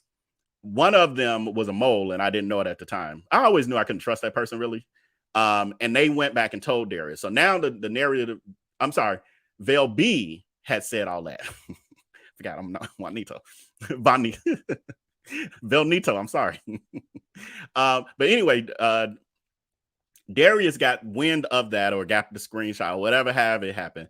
He finds out about it, and that's when he officially blocked IAmVellB on Facebook. Because at that time, although they weren't in communication anymore due to Darius scamming IAmVellB, IAmVellB has never been the kind of person to do what I'm doing. that ain't how IAmVellB roll. Darius Crooks is not the first or the last person to have, harmed IAmVellB and, you know, and violated his trust and all that stuff. But VellB just usually takes the approach of karma will take care of them kind of things. And it always has in his case. He always gets to see it. God just kind of protects him like that. So he took that approach. And so although him and Darius weren't communicating and all of that, he still was connected with him through social media. Well, Darius gets wind of that Vell's comment in a group chat amongst friends from a mole. Y'all know, y'all got him too. Be careful. Not that VellB cared. He's like, because it's true. You have effed up this life. You effed it up back then, and you're effing it. You then got a reset, and you started effing it up even more. You just made it bigger. So anyway, Darius Cooks then officially blocked VellB and all of that, and VellB didn't care. He moved on with life. Now Darius Cooks tells this story and puts, again, he always changes the narrative. He in his own words, creates the narrative. We got those sound bites too. He creates the narrative. So the new narrative that Darius Cooks has created is that VellB wrote that on Facebook. Like he wrote it for the public to see that Darius should start his life all over again because he's effed this one completely up. Meaning, you know, go ahead, bye, and be reincarnated because you need to fix this. It's not true. It's not true that you can scrub VellB's all his social media. You would never see him saying, you know, only person. Disclaimer: he drags Darius Cooks. He will do that, but just in general, dragging people, that's just never been his MO. Y'all probably kind of get a feel for that at this point. Now, me, Velnito, he keeps me in the basement. Like we grew up together, but he's always had me in the basement. Then he'd be putting locks on the padlocks on the other side of the door, so I can't get out unless he allows me to get out. And it's very rare, very rare. I'm really happy that he's finally, you know, come to his senses and let me do my thing. All right, so let's continue. And it's not a long clip, but I'm gonna let y'all know. Uh-oh, now it froze, didn't it? Oh no, my play button over there. Did a nearly 20-minute Facebook video to fans Tuesday morning. So now the newscaster is talking and she's saying he did nearly a 20-minute video to his fans this particular day. So the medication, like who even does this? It's all theatrics. Who puts their pill bottles? And so he has his articles of incorporations for the multiple businesses, because again, his justification for all of his harming of people is always how much money he makes, how successful he is. He's an entrepreneur. He's a businessman, blah, blah, blah. Then, but in this particular case, that wasn't enough. So on top of it, he had to add the pill bottles to say, and on top of that, I'm crazy. And on top of that, I'm medicated. So one of these got to work for you. Either you're going to be enamored by the fact that I'm a entrepreneur and supposedly at that point, that's when he first started saying he was officially a millionaire. And then the other part is, well, if this ain't good enough for you, like the normal people who aren't fascinated just because somebody got a couple dollars in their bank account, then I'm a pull on your heartstrings and say, but I'm also crazy and I'm depressed and I'm an undiagnosed sociopath. Maybe this will help. Can I scam you now? Like that's the approach he was going for. An entrepreneur telling them about his path to better mental health and denying. Oh, so then on top of that, this was what he was using as the excuse for why he closed the businesses. So the restaurant, again, they were shut down, but he's claiming he voluntarily closed them up completely of his own will because of his mental health. It was too much for him. It was a decision between his well-being and the business, and he had to choose him. He chose himself, self-care. And so he closed the business and left hundreds of people stranded without jobs, no notice. Because it's always about him. It's always about him. We see this. His trouble with the state is tied to this. And the newscaster just said, his trouble with the state is tied to this. And then this popped up. The sudden closure of his 2 Atlanta restaurants in Chicago's. The sudden closure of his 2 restaurants and the Soul Crab, the one in Chicago, Soul Crab, Chicago, which I think Donna is the one who said she went there and they ain't had no food. Like they had a sign that they was out of food. They couldn't serve people. But now he's a food reviewer trying to critique other Black businesses. This week, I wrote the check in December, so I don't really understand how one has to do with the other. I wish I could really hear that because this is funnier when you can hear it. So he says here that he wrote the check in December for this. So again, this is around end of January, February-ish. He's saying, I wrote the check in, like, this is all done. I don't know why you guys are bringing this up. Why you're making a big deal of me closing these restaurants, because I did that for my mental health. And now he's trying to separate the two as if they are not associated. And as far as the above 701, the thing with the state, I wrote them a check way back in December. And I've heard him say many times, and it was $145,000, and I just wrote the check, and it was nothing. It was only $145 to get it out of my way. That was nothing. From what I heard, he had a payment plan, but I don't know that to be factual, but I did hear that there was a payment plan. I still have to read those documents. I got those court documents too. It's a lot, y'all. It's a lot. Well, I'm sorry. VellB, he has those court documents too. I help him out sometimes, like in full transparency. I do help him out sometimes with the research because it's a lot, y'all. It's a lot. And it is what it is. Williams is referring to his $145,000. So the newscaster then says William is referring to his $145,750.00 judgment from the state of Georgia.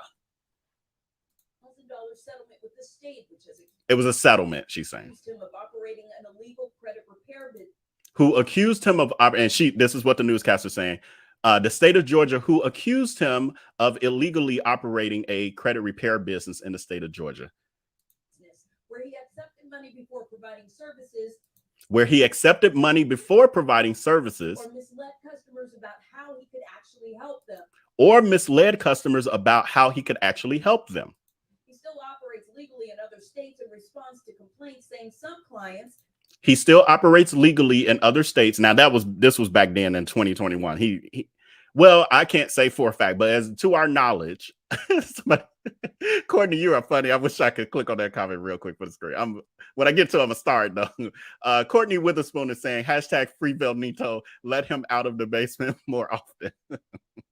Thank you. VellB needs to hear this. I'm gonna save that for him to see it. Damage their own credit. So he's saying here. Hold on, let me go back a little bit. Threw my thoughts off with my shenanigans. May have further damaged their own credit. So he's going on to say, oh no, let me go back a little bit more. Oh, I keep forgetting this way up here. May have further damaged their. He's saying some clients may have further. It's legally in other states in response to complaints saying some client. Okay, and so she's talking about how Darius Cooks has responded to the complaints even outside of the state of Georgia, and his reasoning for that is some of those clients who are complaining may have damaged their own credit. So it's not on him. It's things. Oh, y'all can hear the video. Maybe I think it got louder. Okay, good. Thank you so much for that, Scooby-Doo. I love your name. Okay, good. If y'all can really hear it, I'm gonna just let y'all hear it. After he signed them on. I don't want to go into like people's personal stuff because I'm bound to confidentiality, but that's typically what happens. State records show both the credit business in one of the restaurants. Soul Crab ATL lost its business licensing with the state last summer because of financial and compliance issues. Did y'all hear that? She said I'm gonna re-say it just in case y'all can't hear it. Let me know if y'all can really hear it. I only see that Scooby-Doo says she can. Oh, I'm sorry, they can hear it. Oh, I keep forgetting this thing is up here. Because this here was a doozy. Where's that? Crab ATL. Let me go back more. Here we go.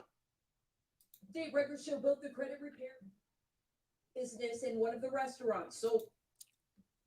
So what they're saying is it's showing, state records are showing that he basically used one of the restaurant's addresses for the credit repair business. So that's already a conflict of interest. So Crab ATL lost its business licensing with the state last summer. And they said Soul Crab ATL lost its business license with the state last summer. So that previous summer in 2019. But they were still operating, right? I don't know. I would have to look back at the timeline to figure all that out. So let me finish. Because of financial and compliance issues. because of financial incompliance issues, which again has nothing to do with nothing to do with his mental health, nothing to do with even the judgment. It had already lost his business license. Williams doesn't address the restaurant's record, but says the state judgment and restaurant closures are unrelated and deny financial problems. All right, cool. It's $145,000 I got to write, and this is off my back. No big deal. Give me the checkbook. No big deal. Darius Cooks says that none of this is any big deal. All of you are just making a big deal out of nothing. This is nothing. All right, let's get back to our regular scheduled program. And then what time is it? Okay, then I'm gonna do some comments. We may not get through the entire yeah, because I think after this certain point I can move on. Let's go against HIPAA law. What are you talking about? Difference to a side, right? Where do y'all get y'all information, Andrew? I never laid off an employee on a live y'all. You got my braids wiggling, but ain't no y'all. Listen, Andrew, when did you ever see me lay off employees on Instagram? Darius, you got my word on this. I would donate $100,000. Where is the order number? I want to solve it. I want to solve it. I want to solve the problem right now. No, Darius, because before I did this, I wanted to get some investigation first, and I digged up and I looked up in the system. Andrew, ain't no investigation. I'm right here, bro. I'm right here. We don't have to invest. As a matter of fact, we don't have to investigate nothing, Andrew. I'm right here. I would donate $100,000 if you can ask me any question you want to ask. $100,000 when you pay your employees. I would give you $100,000. Eugene, did you get paid every week? You got all employees out there. Natalie, and you got people. Do you get paid every month? Okay, so first of all, again, semantics, because none of those people that he's talking to in that moment are asking, do you get paid? They're not employees. They're contractual workers. I mean, they're like 1099. They're contractors. They all have their own businesses, so they're business colleagues. Just like if I hire Roto-Rooter to come over here and fix my toilet, they're not an employee of mine because they've come over here to work. So again, yeah, these are the games that he plays. But also I paused it right here because remember on yesterday, Juanito, was telling you guys about his food photographer, Madeline. I saw in the comments yesterday, someone tell me who remind me what her name was. Madeline is a food photographer and very, very good. Like her work is just top notch. She's also on like Instagram and all of that. And so Darius met her years ago and she's been working with him, not for him. She's not an employee, never has been an employee, but he did set up a plan with her and like his, that other the videographer, even in this thing, all these people cackling and he-ing with him. I know two of them aren't around anymore. I don't know about the videographer if he's gone for good, but I do know Darius has a new videographer, so who travels with him. So I'm assuming he got rid of this guy because that's just how he operates. But Madeline, she's over there cackling and kikiing, and everything he's doing is cute and funny. And then fast forward months later, her time has now come, and now he's blasting her and saying that she has done things that made him have to come out of his character. And, he ended up saying some things that he's not comfortable sharing because she made him come out of his character based on the conversation they had.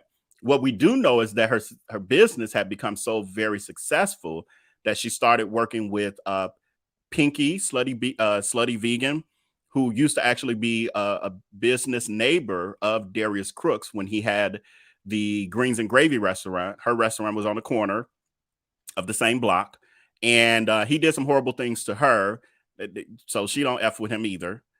He does horrible things to most people that he interacts with, especially because he's envious and jealous. So he tried to ruin her, and we see how well Slutty Vegan is doing, food trucks in multiple locations, supposedly in a business that can't be run.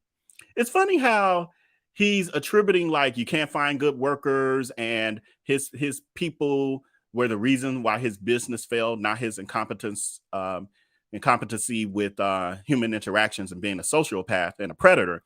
That wasn't the problem. It was the people. However, Slutty Vegan, who had a restaurant $2-3 down, was not only able to continue to run that restaurant through the pandemic, but she's grown and has a food truck and now has her products in grocery stores nationally.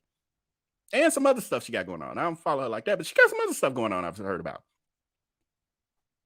Who's the common denominator here? Like, because restaurants are still thriving. You had to close down 3. And you say it's not associated with the fact that the state of Georgia literally documented saying that they have revoked your business licenses in the state of Georgia. But that ain't why you close your businesses. What? Make that make sense. We'll wait. Hey, Madeline, we told you what was going to happen. Guess you see now. Did not pay. Every week. Security, do you get paid every week? Okay, those are my employees right here. You're not nice. Darius, you're not nice to people. You're only nice because you're on live, but behind the scenes, you are mean. No, that's, yeah, you can have it. I'm not nice to y'all? Very nice. Am I nice to Darius, okay, now what are we saying? Your employees, and I would give you $100,000. You got my word. I'm telling you, 4,000 people on here watching. I would give you $100,000 if you go back and pay all your employees that you owed. Where are the employees? So this ball done moved, Andrew. Come forward. At first, it was your supporters, you owe the and now I don't pay employees. No.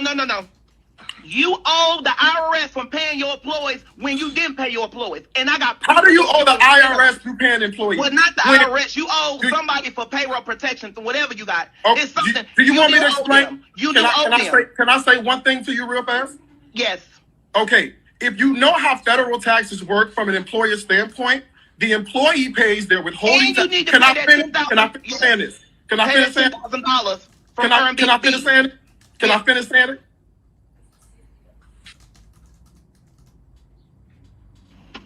Can I finish saying it? Yes, and we gonna pay that $10,000 from that Airbnb that you having people book your events at have these events at. So you believe somebody who says you work for me you and you don't owe $10,000. I contacted Airbnb. So this is the story about y'all know I'm so well. I too, Juanito, am not that great with names, just like VellB. He always tells y'all he's bad with names. It's on the Jesus. She has a crazy name, but it is the TikToker who, if you know it, put it in the chat for me. But the TikToker who VellB did a video on, who says that she worked for Darius for a short time, like as in an admin position, and he ended up duping her into renting his Airbnb locations. And Spunky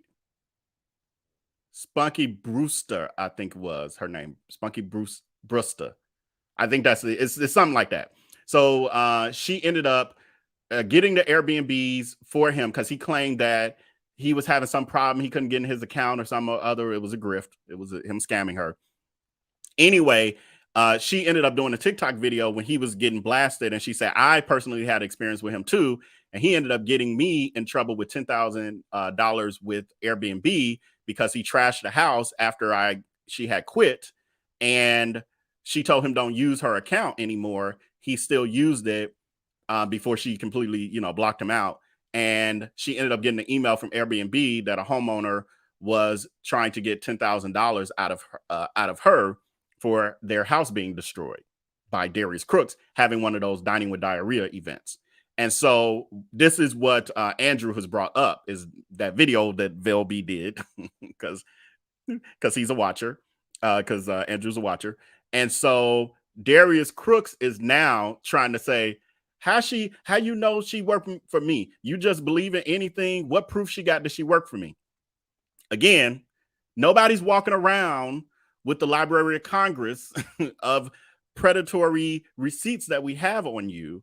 And so he's not able to bring that up. And however, I know for a fact, I'll get on a witness stand. I know for a fact that she worked for him because I have the receipts, the email exchanges between him but at that time he didn't know that. he did not know that we had the actual email exchanges and stuff, because she sent that and it made its way. So email exchanges between her and, you know, people trying to get properties, you know, places for him to have the Dining with Diarrhea event. And on top of that, him engaging. So there were email exchanges between the two of them as well. So she clearly was working, you know, for him or whatever.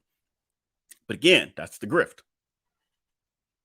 Like, when you're telling the truth, I'm going to try to make you look crazy. I'm going to try to discredit your truth. Like, what proof do you have that she didn't work for you?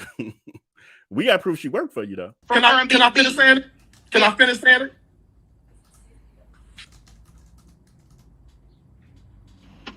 Can I finish saying it?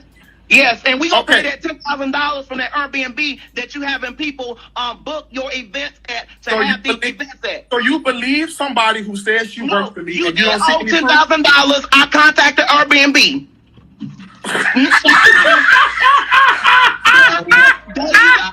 There you go. Where? Andrew, I'm not trying to out Andrew, what is it, bro? Pay the people. At first it was, I don't pay you got employees. all these millions of dollars, but you're not paying nobody, and your Range Rover came from CarMax. Okay, what's wrong with that? But we buy Range Rovers new or used, and we go to the Range Rover dealership. No. We never buy cars brand new. A car is a depreciating asset, number one. We never buy a car brand new. You run it state to state. I've been...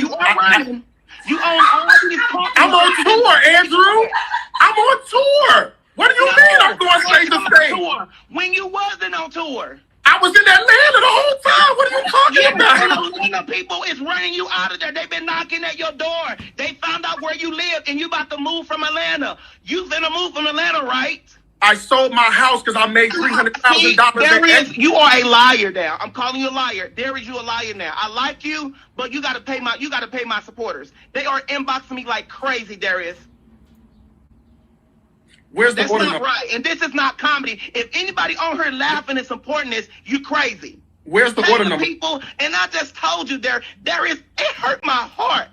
Your heart could be all you want to without an order. When you having all this money and you out here running state to state, can't pay the people. You owe the IRS, you owe I'm going state to state because I'm on tour, bruh. How you on tour, Darius, when you owe so many people? Who do I owe? Where are the people? So now I'm a liar. I'm a delusional. Andrew, I am on my live stream platform 5 hours a day. I don't care how if you go. Ain't nobody came on my live stream talking about I owe them no money. Where are the people? Okay, you was just on the news in Atlanta for scamming. No, I was not on the news for scamming. I was on the news for doctor. They knocked at your door. They knocked at your door, the news people. But I thought I was running from state to state. If they found me, I thought I was going state to state. No, they found you because you news find me. It's on the news. Randy, you know Randy that knocked at Randy Travis, but how the news find me if I'm going state to state? Darius, pay these people. That's all I gotta say. I'm not gonna get off topic, but I have the backstory on how the Fox 5 Randy Travis, how he actually found out where Darius was that day. We'll that's gonna be a story time that's coming too in the future. Here to bash you. Can you tell me? No, you got $1.5 million in there. Don't make me go pull judgment. There's more than that. There's more than that. I'm finna gather all your employees that you owe, and you finna pay them. From the catering people that you owe $300, from the $20,000 catering truck, and yeah, you did a lot of people dirty, Darius. You're talking about my ex. You're talking about my ex. Oh, I see what this is going. So that's supposed to be IAmVellB, y'all, the X. So you see, now this again happened, I don't know, you know, timeline is, but last spring, let's just say it, that last spring. Now we fast forward to that clip happened, what, a month or so ago? So you see how the narrative changes. Back then, in order to discredit IAmVellB, he needed to paint him as what some of us have experienced, which is most of us have experienced dating some crazy people, or, you know, even if it wasn't a long-term relationship or whatever. So some people can identify, or even watching movies and stuff, ooh, the bitter ex. So when you say that, that automatically makes people kind of put up a wall, like, I ain't trying to hear that. Then you, whatever you gonna say, gonna be hateful and da about that person. That's him twisting the narrative. So for the longest, he only called me the ex, or every time he say, yeah, Vel, my ex, because he was trying to discredit me, leaving out the fact that we actually were friends way longer than we actually dated. And we dated when he was like 19, 20, 21, maybe. And then he was almost 30 by the time we stopped being friends. And when he scammed us and ran to Chicago. So does that really sound like an ex? And again, because that was my position, and I tried to express it, but, you know, I'm sorry, that was VellB's position, and he tried to express it, but, you know, people was like, oh, whatever, you just a jealous ex. And VellB was saying, no, that was literally how they both thought of each other, him and Darius Cooks. They were just it's a brotherhood at that point. And so now you can see, now that he's laid off the ex thing, like you let a liar talk long enough, they gonna tell the truth. And so now you see, and I have VellB, he actually has plenty more that actually discredits this narrative that Darius even considered him, VellB, an ex. He really didn't, but it helps with the narrative to try to discredit him, because he has a lot of truth and knowledge about his past. So my ex from 16 years ago. 16 years ago. It wasn't 16 years ago even then. It was not. It was I think it was barely crouching on like close to 10 years or whatever. But VellB, he has like their last communication, email exchanges and stuff. That wasn't 16 years ago. But let's carry on with this lie. That's salty. Okay, sure. A scorned ex is always a great partner. You used him. He sure did, Andrew. He used VellB, but VellB is better for it. Remember, you didn't have a car for a long time, and he drove you around. I lived in New York, Andrew. So again, when we talk about narrative twisting, Andrew calls out another fact that VellB shared at some point, I guess, that he drove Darius Crooks around before he was Darius Crooks, when he was just DTW. Drove him around to grocery stores and whatever else he needed, errands, all kind of stuff. Because VellB always was an entrepreneur. So had multiple, you know, he had a lot of flexibility in his world. And so, and he did a lot to help Darius in the very beginning when Darius was starting with Everyday Cooking. Everyday Cooking was actually the name of the brand before there was a Darius Cooks, which y'all know him as Darius Cooks. And before the Darius Crooks name moniker was put on him, it was just Everyday Cooking with Darius T. Williams. And so VellB was around for that video footage, and, you know, he was the videographer, all that good stuff. So around during that time, he was driving, you know, Darius Cooks around, and just, you know, it was his brother, and his brother was on the grind, and he has always been kind of a helpful person. He's a giving person. Has a servant heart. That's just always been how VellB has been. Y'all can see a little bit of that through those y'all who've been around. Y'all can see that in the videos and stuff. But anyway, but you see this liar say, I was in New York. I ain't need no car. VellB ain't never lived in New York. VellB has been to New York three times. VellB has been to New York 3 times. Each time they're no longer than 3-4 days. So what the F you talking about? You're lying. You're capping. So, but again, twisting the narrative, because the truth is he will interweave the truth within his lies. The truth is he didn't have a car in New York and didn't need a car, you know, living in Jersey, whatever, commuting into New York, didn't have a car, didn't need a car. We all know that. But that wasn't what VellB was talking about. VellB was talking about Chicago, when you lived in Chicago and you had got your neon was it Dodge Neon? Dodge Neon had got repossessed. That you had bought when you were 19, probably barely had it a year. That got repossessed, and then you didn't have a car for a very long time until you, I forgot, it was some kind of old car. I don't know if it was an Impala or something like that. It seemed like it was an old big car. That's vague memory. Because I knew of him back then, so that's barely, as me as Velnito. But he didn't have a car, and so Vel drove him around then when he lived on what was that, Warren? You lived on Warren. Vel drove you around, VelB drove you around. Then you lived on Kingston. I remember when you also hearing about you getting evicted from that apartment. That was, I think they almost had to strong arm you to get you out of that one. That was a beautiful apartment though. That was actually an apartment that Everyday Cooking started. That's where the YouTube channel started, in that apartment. And then he moved up. That's why it started in that apartment on Kingston. From Kingston, he moved on Warren. That's what it was. So anyway, we got video footage and all that. So anyway, just a little background on that. So again, he interweaves, bits of the truth, but that has nothing to do with what Andrew is talking about. He's trying to discredit Andrew, but Andrew is telling the truth. VelB did drive Darius around because Darius had no car in Chicago, where you really should have a car. You kind of need a car if you can do it. But again, humble beginnings. Darius Crooks now showing 1.5 million in his bank account, want to act like he never knew a day where he couldn't even afford to keep the payments on a Dodge Neon. You are a former. You are very. So it's funny about this. I lived in New York. No, I didn't have a car living in New York. Why was your bunk case old, and why you had a bird flying around in your store? And why you had all that trash in your store?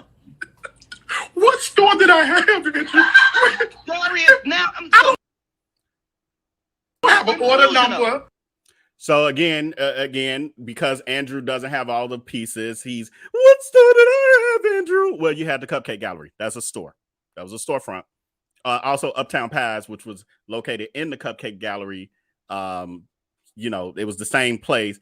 In order to finagle out of paying your investors, you ended up, the 60 plus investors I was just telling y'all about, who helped him even get that place. In order to scam from having to pay them, he created Uptown Pies within the same building, the same storefront, same restaurant. So now he's selling two different products. He's selling the cupcakes, which was the original business, and he's then selling pies. But he's telling the investors that, well, he created even two signs. If you look at some of the old videos, you'll see that, where it has the storefront, it shows the pictures of the outside, and you see the Uptown Pies awning right next to the Cupcake Gallery awning. It's all in the same location. And what he did was told them, no, this is a totally separate business. And so the profits I get from the pies, that's not the same as the profits y'all getting from the Cupcake Gallery. And so he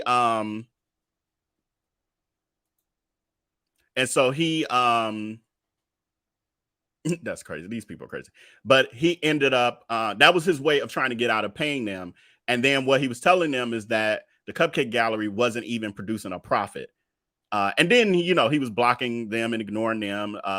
VelB's best male friend, still, he was on Darius's tail. And so for a little while, Darius was giving him the run around and, oh, I'm having a hard time kind of thing. Then he'll send him $100 here, $200 or whatever here or there. So I forgot exactly how much he invested, but he got part of it back, but he didn't get the whole thing. And again, that was what, I don't know, 15 years. I don't even know how long ago that was now. What? I don't know. I can't do the math in my head real quick with all I got going on. But anyway, he still ain't seen that money, and it's been over a decade for sure. And so, yeah, that's not a mistake. And then, he has $1.5 million supposedly. So why not make these people whole again? Yeah, asking you shall receive. But I think with that, because of the time and all of that, I'm going to just jump into the comments. Just wanted to kind of give that VelB was telling me don't go too long, like like I did last night. Yeah. Okay, so I'm gonna go to my start. It's so many comments. I know I'm missing so much good stuff, but I'm doing this by myself tonight, so we'll work with what we can. So let's see. We have some comments. James Hudson is saying, Darius by out here scamming these people with private Airbnb dinners. Yeah. That's the current grift, but he's given up on that grift now because the heat getting too hot. He's given up on that now because he wasn't able to sell out this 2023. So he's not even going to try for 2024. His new grift is going to be something pertaining to that the adult toy line that also comes from Alabama. So if y'all really want it, you can just buy it directly from there. Even some of the stuff people have found on Amazon as well, like those glasses. We'll do a video on that as well. So Andrew is a pathetic liar. He is entertaining with his stupidity. Okay, that's a perspective. Latanya is saying, I remember that issue they had. Andrew's fans purchased things from Darius and they found out that he was a scammer because they never received their items. Yeah, so yeah. Hey hacks. Yeah, hey hacks. I don't know if they still in here. That was probably way too much for them. Too much information, too much truth. They're not used to hearing truth. So you give them that much, it's overkill. They probably overdosing on the truth now. Laid up in the corner shaking. Yeah, hey flying monkeys.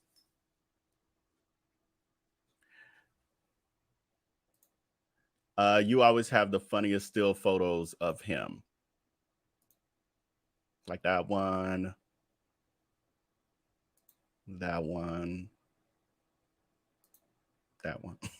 And so again, this is what I'm saying, that when he was larger here though. I will say he was larger here. I don't think we were talking at this point. I don't think so. But this is what I'm supposed to be obsessed with. This is supposed to be why I'm in love and haven't moved on from that, from 20 years ago or whatever. Yeah, because we met in 2000, either 2000 or 2001 is when we met. So from then, I'm supposed to be me. And that, what? Make it make sense. I'll wait. Okay. You have always, okay, we did that. You with them damn arms. You don't like this? I wish I could spread my arms out more, but you know, they more like bats. They got little short arms. They ain't doing too much. Velnito, you're doing too much. I'm just doing what I'm supposed to be doing. I'm sharing the information that I'm supposed to share. And I'm finally saying some stuff that IAmVellB sitting there trying to be too professional to say. You got to take that filter off more. Andrew did the same thing to people, familiar spirits. Yeah, I keep hearing that. Nicole is saying, I just LOL at the flying and falling over. That live was hilarious AF. Yes, so last night live, if you missed it, definitely check it out. It was a good time for sure. Okay, I'm gonna jump to some of the newer because I was starring like all along the way. Priscilla is saying, report him to the Better Business Bureau. Priscilla, I feel like I've seen you before, Priscilla. Well, maybe not. Maybe it's a different Priscilla. But Priscilla, are you aware that the Better Business Bureau actually put out a public notice warning? Because people have done this. So this is not a new or unique suggestion. This is actually very elementary of a suggestion for something this grand that we're talking about. So it kind of gives me DHAG vibes and uneducated, which usually coincide with each other. A DHAG and being uneducated, mindless, cult member, because this has been done. And if you wake the F up, you would realize that it has been done, and that the Better Business Bureau of the state of Georgia actually put out a public notice warning people, the public, to not do business with Darius Cooks. They warned the public, and that's unique. Now they'll grade these businesses, and you'll see businesses with F ratings and all of that. But what you don't see is the Better Business Bureau being like, now we know he has a cult following, and we know he has mindless people who will make suggestions that are very elementary because they choose ignorance over educating themselves or even just opening their eyes. So we're going to put out a public notice in order to at least try to help them. But then yet, we still see things like this. This is Velnito talking. Y'all remember VellB, he don't do that. He don't drag the audience. Y'all know that. Y'all know he don't do that. I on the other hand, got time. Yep, the facts, he do a lot of people get on his nerves. Sometimes he'll act. Yep, that's the fact. He do that a lot with people when people get on his nerves, and sometimes he'll act a fool and then block them. So what Sharon is saying is the fact that he will Darius Cooks, where he's claiming, I don't block people unless they do something to me. It literally could be somebody asking a question like, what city you in? I ain't got time today, blocked. And then he'd be like, what you need to be concerned with is how your eyebrows ain't arched right, or that red lipstick that ain't working with your lips. Like, he'll drag them and then hit the block button. To me, it's a punk ass way to be, because of the fact that you're doing that and then you don't allow them to reply because you block them. Whereas me, Velnito, I just, commented to whoever that was, and I didn't block them. They're free to respond. And if that was a misunderstanding, that they're not ignorant, that it was a suggestion based on a lack of knowledge, which is ignorance, they can comment and let me know that. Or they can let me know that they were trolling, and, and then everything I said stands. Key got jokes. She confronted you about a refund. So how is that wrong? Yeah, talking about Kim just asking for a refund, inquiring, because she didn't demand it. She didn't say you better and how horrible you are, which, she could have, because it's true. Somebody's saying public notice. What? Hold on a second. It's so much, y'all. It's so much. Hold on. I'm gonna play a commercial, and then I'm gonna play this for y'all, and I'm gonna pull up, because sometimes people think I'll be making this stuff up. I don't know why. You look at the rest of my content, I ain't made nothing else up, so why would I make this up? And I'm not gonna play this whole thing, but just keep y'all busy for a second. Give me a second to pull something. Yeah. So I am going to have, what's the Oak City basket? What's that?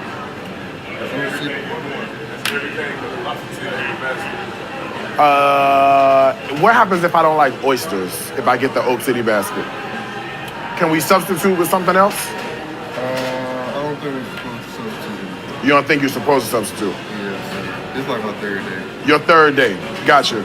He seems like he knows a little more. Yes, can we ask him? We gotta ask him, see what he said. He actually going to try to change the order. You think anybody back there would know? They knew too? At the same time I did. So everybody knew around here. All right, let's do this. It's probably best to get the Oak City basket. So I'm gonna do the Oak City basket. Ask them to hold the oysters for me, please. All right, you want a large or a small? Oak City basket. It comes. Doesn't it just come one size, or does it come? No, it comes the large or the small. Okay, if I'm getting everything, then let's do a small. How about I do that? All right. This is third day. Substitute the oysters for something else? Yeah, I do actually. Maybe calamari could be a good idea. All right. If you could do that, would be great. So with the basket, do I get the, do you know if I get the hush puppies too or no? Yes, hush puppies do come with it. Okay, hush puppies come with it. It's a whole food haul. Actually, they don't. They don't. That's fine. No, that's fine. So I'll do that. I'll do an order of the hush puppies. And it doesn't seem like this comes with the lobster tail. Oh, no. So why don't I do a small on the lobster tail? And that covers every... What kind of fish is it? Do we know? Whiting. Okay, so then... All right, so there was questions like shock of the Better Business Bureau warning. I said public notice. I'm being nice. I should have said the correct word. Warning to consumers. The Darius Cooks LLC customers fail to receive goods. The consumers tell the Better Business Bureau, and then they go on. And I'm not going to, just because of the sake of time and all that, I'll just read this first one, but to show you that there's a full public warning from the Better Business Bureau. It says the Better Business Bureau advises consumers to use caution when doing business with Darius Cooks LLC. I'm sorry, I'm so used to saying his actual name, Darius Cooks. But it says the Georgia-based company that is an online retailer of books, cookbooks, apparel, and accessories, and the business owner, Darius Williams. Over 70 consumers reported to the Better Business Bureau that the company failed to deliver products ordered by their customers, did not provide requested refunds, did not communicate reasons for shipping delays, and provided poor customer service. I got this comment in the way. Hold on. Darius Cooks LLC has an F rating, the lowest BB on the BBB scale, due to his recent unanswered complaints. And so it then also goes on, and I'm not going to read them though, but it goes on to show examples of the complaints from the customers. I actually have a video on this too. Yeah, I did a video on that. So I know everybody don't see everything. It's okay. It's okay. It's okay. So we have that. And what Darius Cooks did, like he's done with other, anytime he's called out, he, because this again is a hard hit for the Better Business Bureau of Georgia to be like, warning, we're warning y'all now. Yet we still got the hags like, where's the evidence? Where are the people? Repeating his narrative. Where are the people? Better Business Bureau got 70 right there. And those are, y'all already know, like, it usually takes a certain person to even go to that level to even report stuff to the Better Business Bureau. So if there are 70 who went that far, that's a very small percentage of the whole. So it's probably 700 who got scammed. That's just how that works, percentage wise.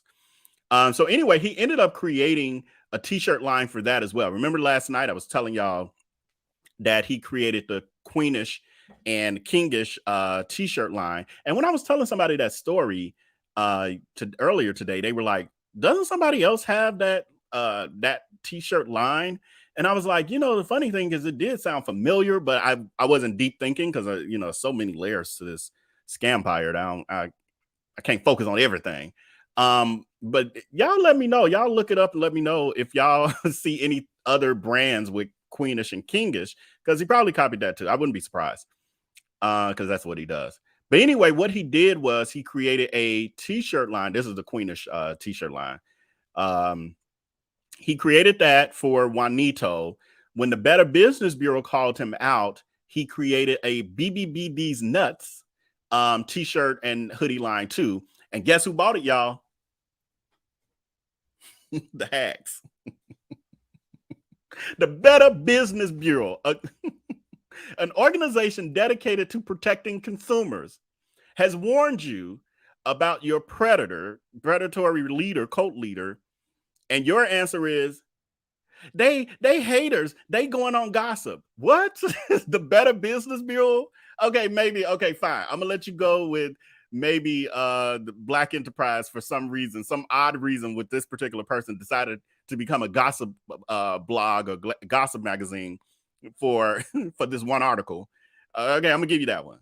And then, Southern Grit. I'm gonna give you that. Forbes magazine even. Yeah, Forbes magazine decided just for this one particular oddity. Just, you know, they were, you know, being lazy. They just decided to go with gossip that time and not and get rid of their journalistic integrity just for that article. Both Black Enterprise and, you know, just for those. They threw out their internal journalistic integrity just for those articles.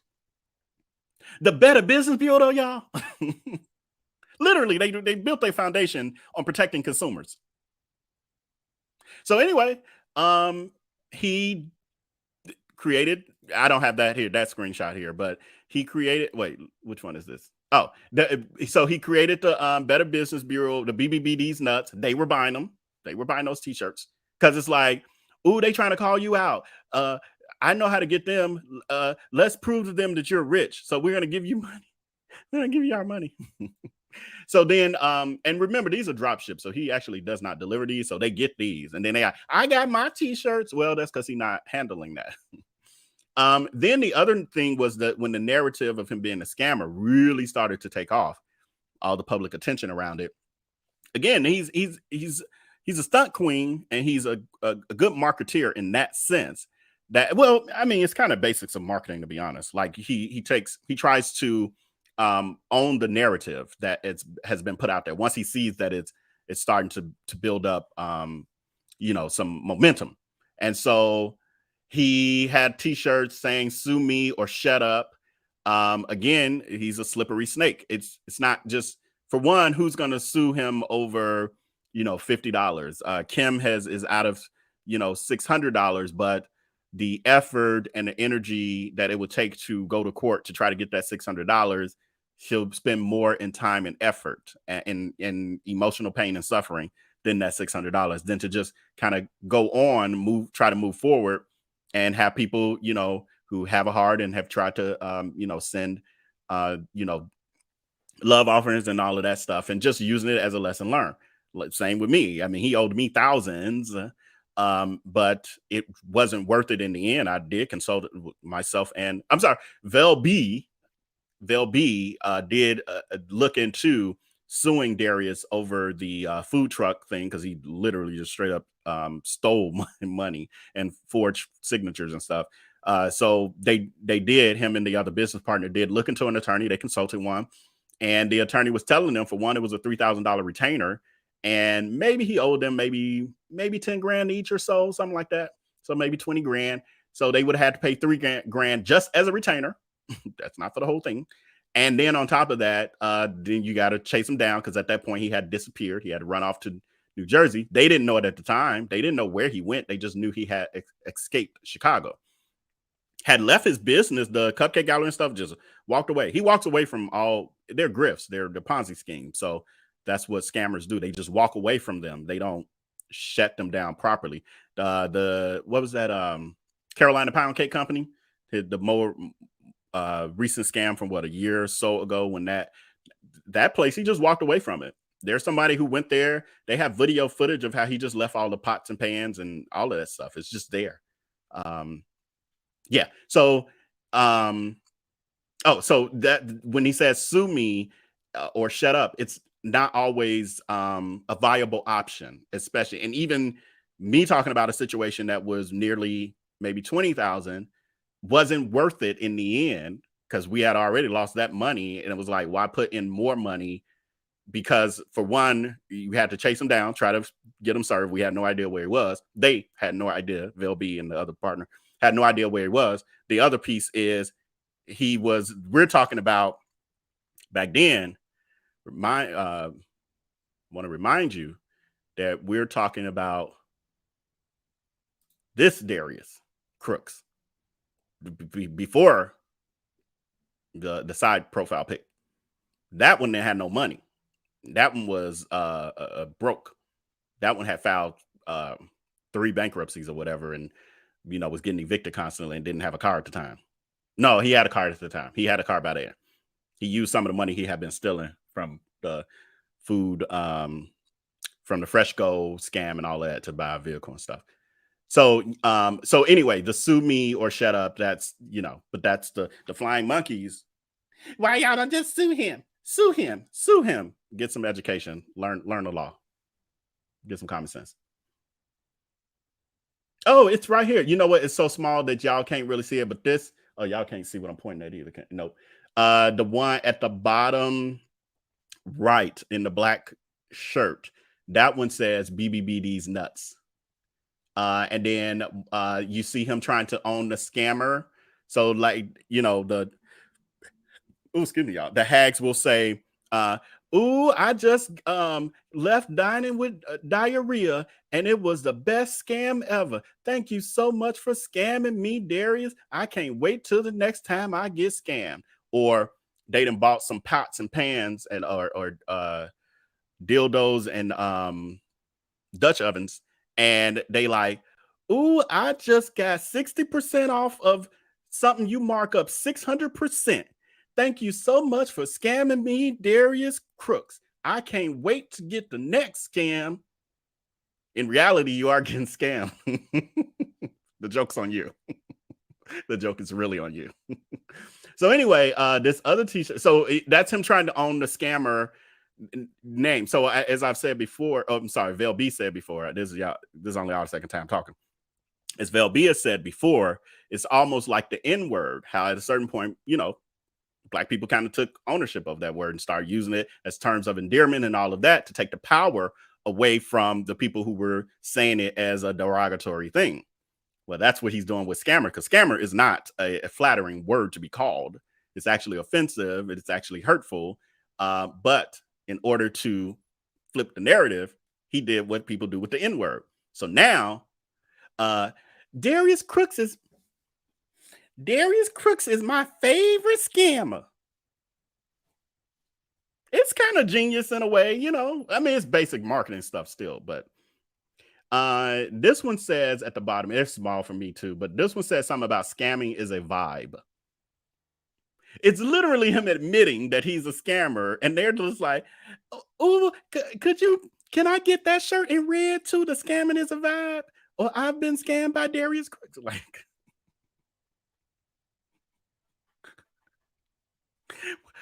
humanity. I'm nervous, y'all. I mean, we did the stories in the very beginning. We've been on here 3.5. Okay, we're doing 3.5 like yesterday, and we done.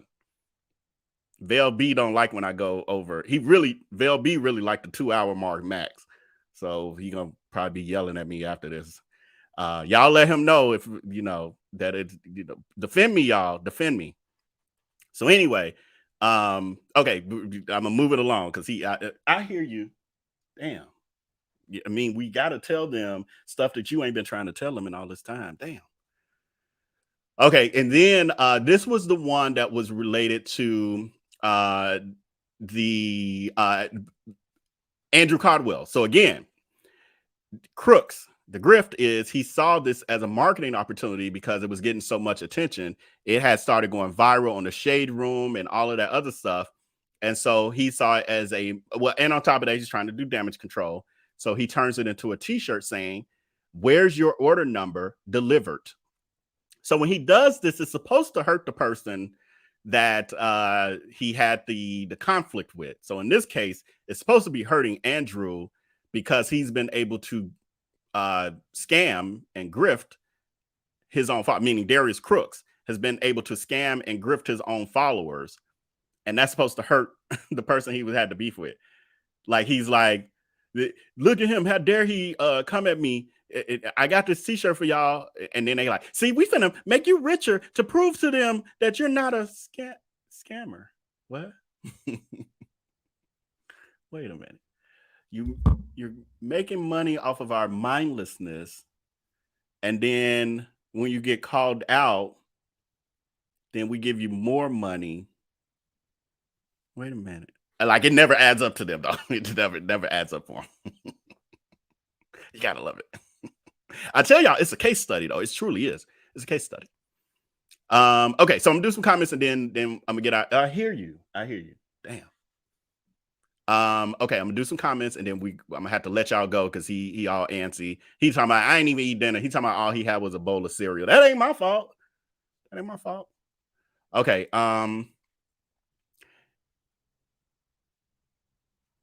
Let me see. I'm gonna do the live comments because it's been so long with some of those other ones. Jeez, it's a lot of comments, y'all. Just well, I don't know, y'all. It's hard for me to do this like this.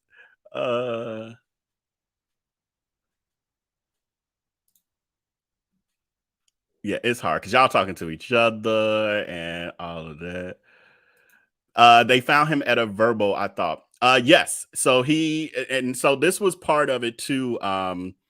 Hey You There. They did find him at a Verbo. And if y'all got questions and stuff, put them now, like put them in the chat now, because I'm gonna just do the newer comments from this one on. And so if you said something a long time ago that you wanted me to see, do it now, and then I'll be able to catch it.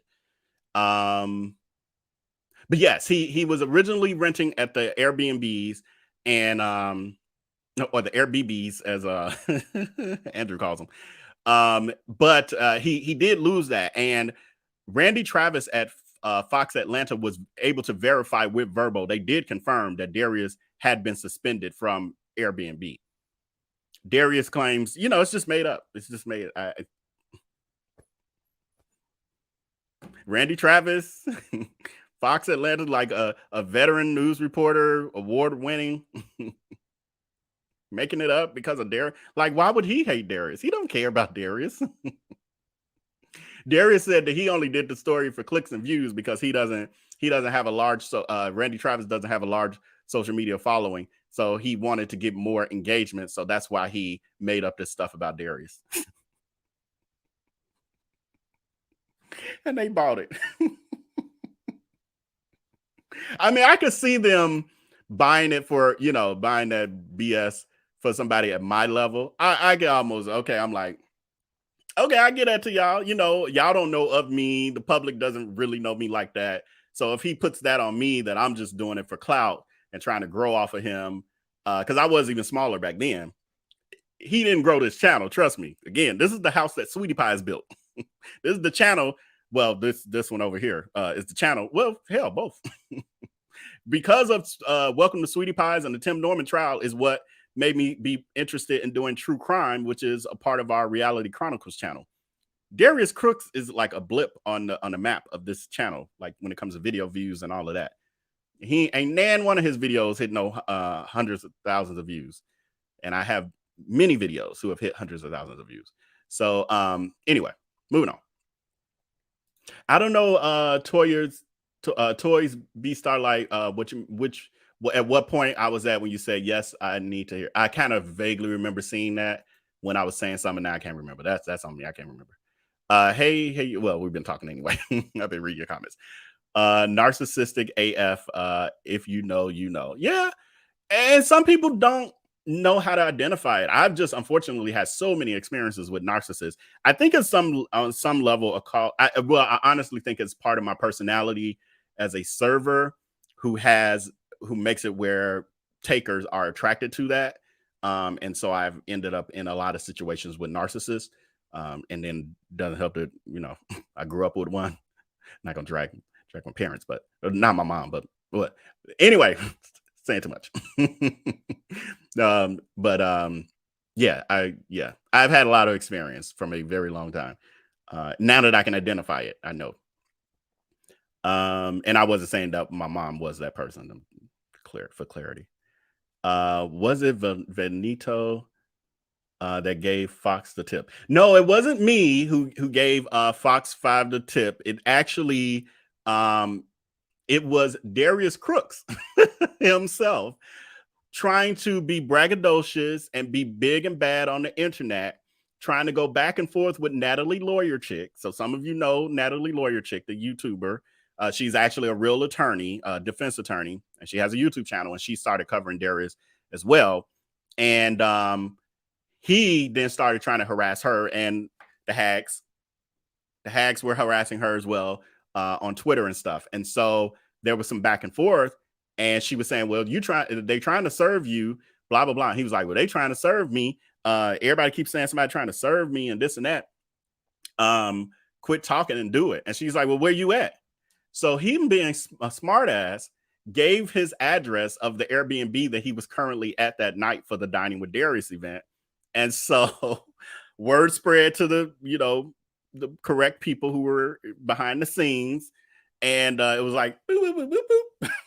Randy Travis, this is where he at. Because Randy Travis was working on the story and just waiting for an opportunity to come to his face. I don't have nothing.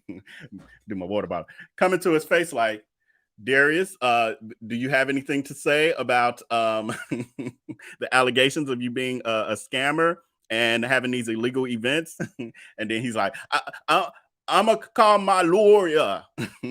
Talk to my lawyer. That's the clip that I have in the one of the trailers. Shit, I can't remember.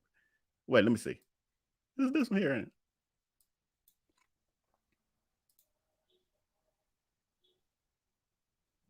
So everything acts so slow over these internet streets. And of course, I'll continue to share those with you. So definitely hit that follow button. Like the actions you do on the internet, somebody's screen recording that, somebody watching that, you know? And he is very correct.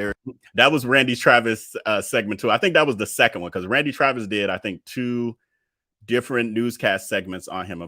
It's at least 2, if not 3, but definitely at least 2. There's always someone screen recording and watching to continue. So this is the moment. You remember that, Darius? You can see it in your eyes. You was like, oh shit, this is getting real. They showing up where I'm at. So him trying to be a badass. Randy Travis was given the information. Randy Travis was like, I'm on it. And he was on the 6 o'clock news.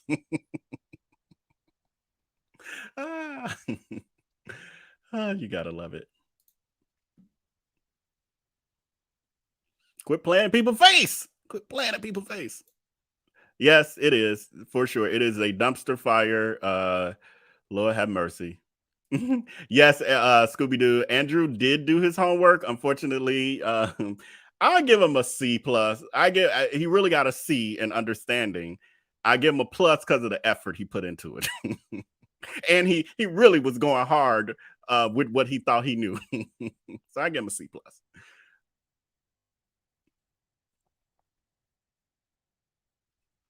Okay. Say Drewski is hashtag Team Vel. And don't forget about me, Velnito. We're not the same person, so please don't forget about me, Velnito. Now Tootie telling the truth, right? It's all this deflection from Darius for me. Yeah, it was full of. I mean, we have, and I'm gonna do some more, deep dive breakdowns of these occasions like this one, and like when he went on Larry Reed Live, and when he went on the Shade Room, did that interview with them. Now they called it out themselves, but there are some other pieces that they kind of let slide that I want to add the receipts in to debunk the lies. And then the Wild It show, where he was on there actually a month or 2 ago. Over there lying, just like crazy. His motto is, how can I separate these fools from their money? I love that. I might need to put that as one of the titles. I'm gonna remember this one.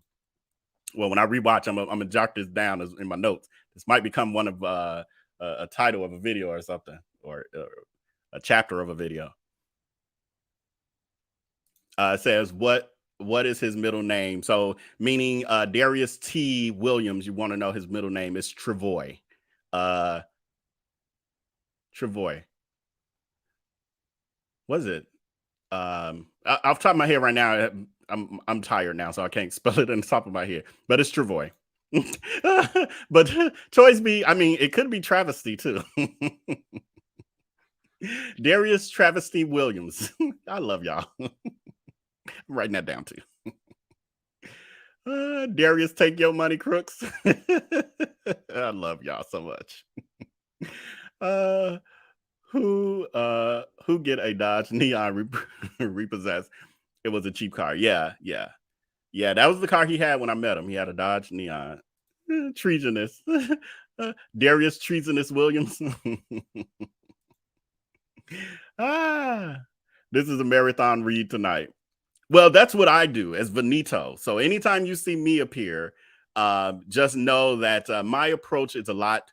It's different. I'm just no hose barred. I'm just gonna, speak unfiltered. Why be filtered when it comes to a predator who's never filtered, the predator it's been dragging IAmVellB, my road dog, for well over 2 years, really longer than that, to be honest. And that's the other piece. Well, I'll tell y'all, I don't hold nothing back. He's actually been talking about IAmVellB for the whole, 10 years or so that they weren't talking. IAmVellB didn't know that because IAmVellB had moved on with his life.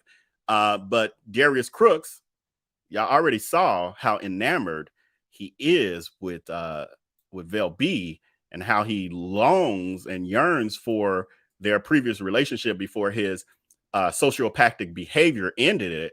And in Chicago, you just end up with a tribe of people. I don't know. You see the glaring in his eyes as he's longing for the relationship that he ruined with IAmVellB. And so, those are things that, although he presents something else, when he's trying to make it like IAmVellB is lying. Now, me, on the other hand, I'm just gonna lay it all out. I have no filter. He be reading LSA. Darius Cooks. Well, are you talking about me, Velnito, or IAmVellB, or are you talking about Darius Cooks? What I will say to this question is it applies to all three, meaning all three, yes. Darius Cooks definitely reads LSA. Darius Cooks has actually commented on LSA even as far back as 2014 when they started really going in and dragging him and exposing him. He would actually come in the comments and try to fight with people and try to silence them there, but that didn't work. They've only thrived since. Them cakes, Steven. Yep. Takes folks' money. That's his middle name. Darius takes folks' money, Williams. He would probably have his coffin repossessed. Yeah, I mean, when we talk about what, God is really gonna, how this is gonna end, I do believe we're gonna see some stuff we ain't never seen before as far as when God says, well done with this situation. I hate every time I click out of here, it throws that off. Man, I had a good flow going too.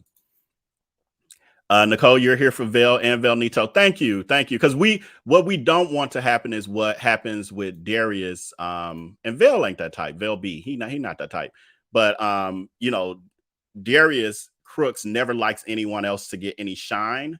And so when you see him around anyone who has a true gift, talent, and charisma, and people are interested in all of that, what he then does is does horrible things to them behind the scenes, becomes a predator, sociopath, and then he'll make it where they he eliminates them. He gets rid of them. IAmVellB, he ain't like that. So you ain't got to worry about him and I fighting for who gonna get the most camera time and all that. We not like that. We're normal humans. We're healthy. That eagle on the federal building is going to swoop his asterisk up. TikTok. Exactly.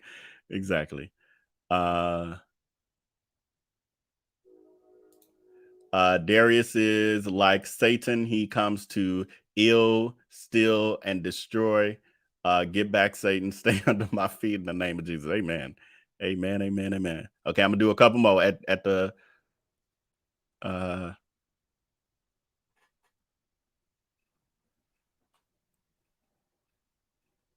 it's so many. I hate I can't really dig into it because our comments will be another like 2 hours. I can tell just from what I'm seeing. Free Velnito. I'm out the basement now. I think we good, right? Am I doing okay? Okay. He said I did. I'm doing okay. Okay. Donald Davis must be a beehiver. I still haven't. I gotta sit down and think about the name for the male hags. Vel, FYI, Corey is working for Darius on. Oh, thank you, Don, for this, because I saw this in the replay that explained the pieces that I didn't know about the Corey and Darius thing. So Corey, see, I hate clicking out of here because then it's gonna, I think, get this comment lost. But Corey was the guy I talked about yesterday, who is potentially going to be a bartender for Darius. So Darius is having something. I just found this out through, I think it was Don's comment from yesterday.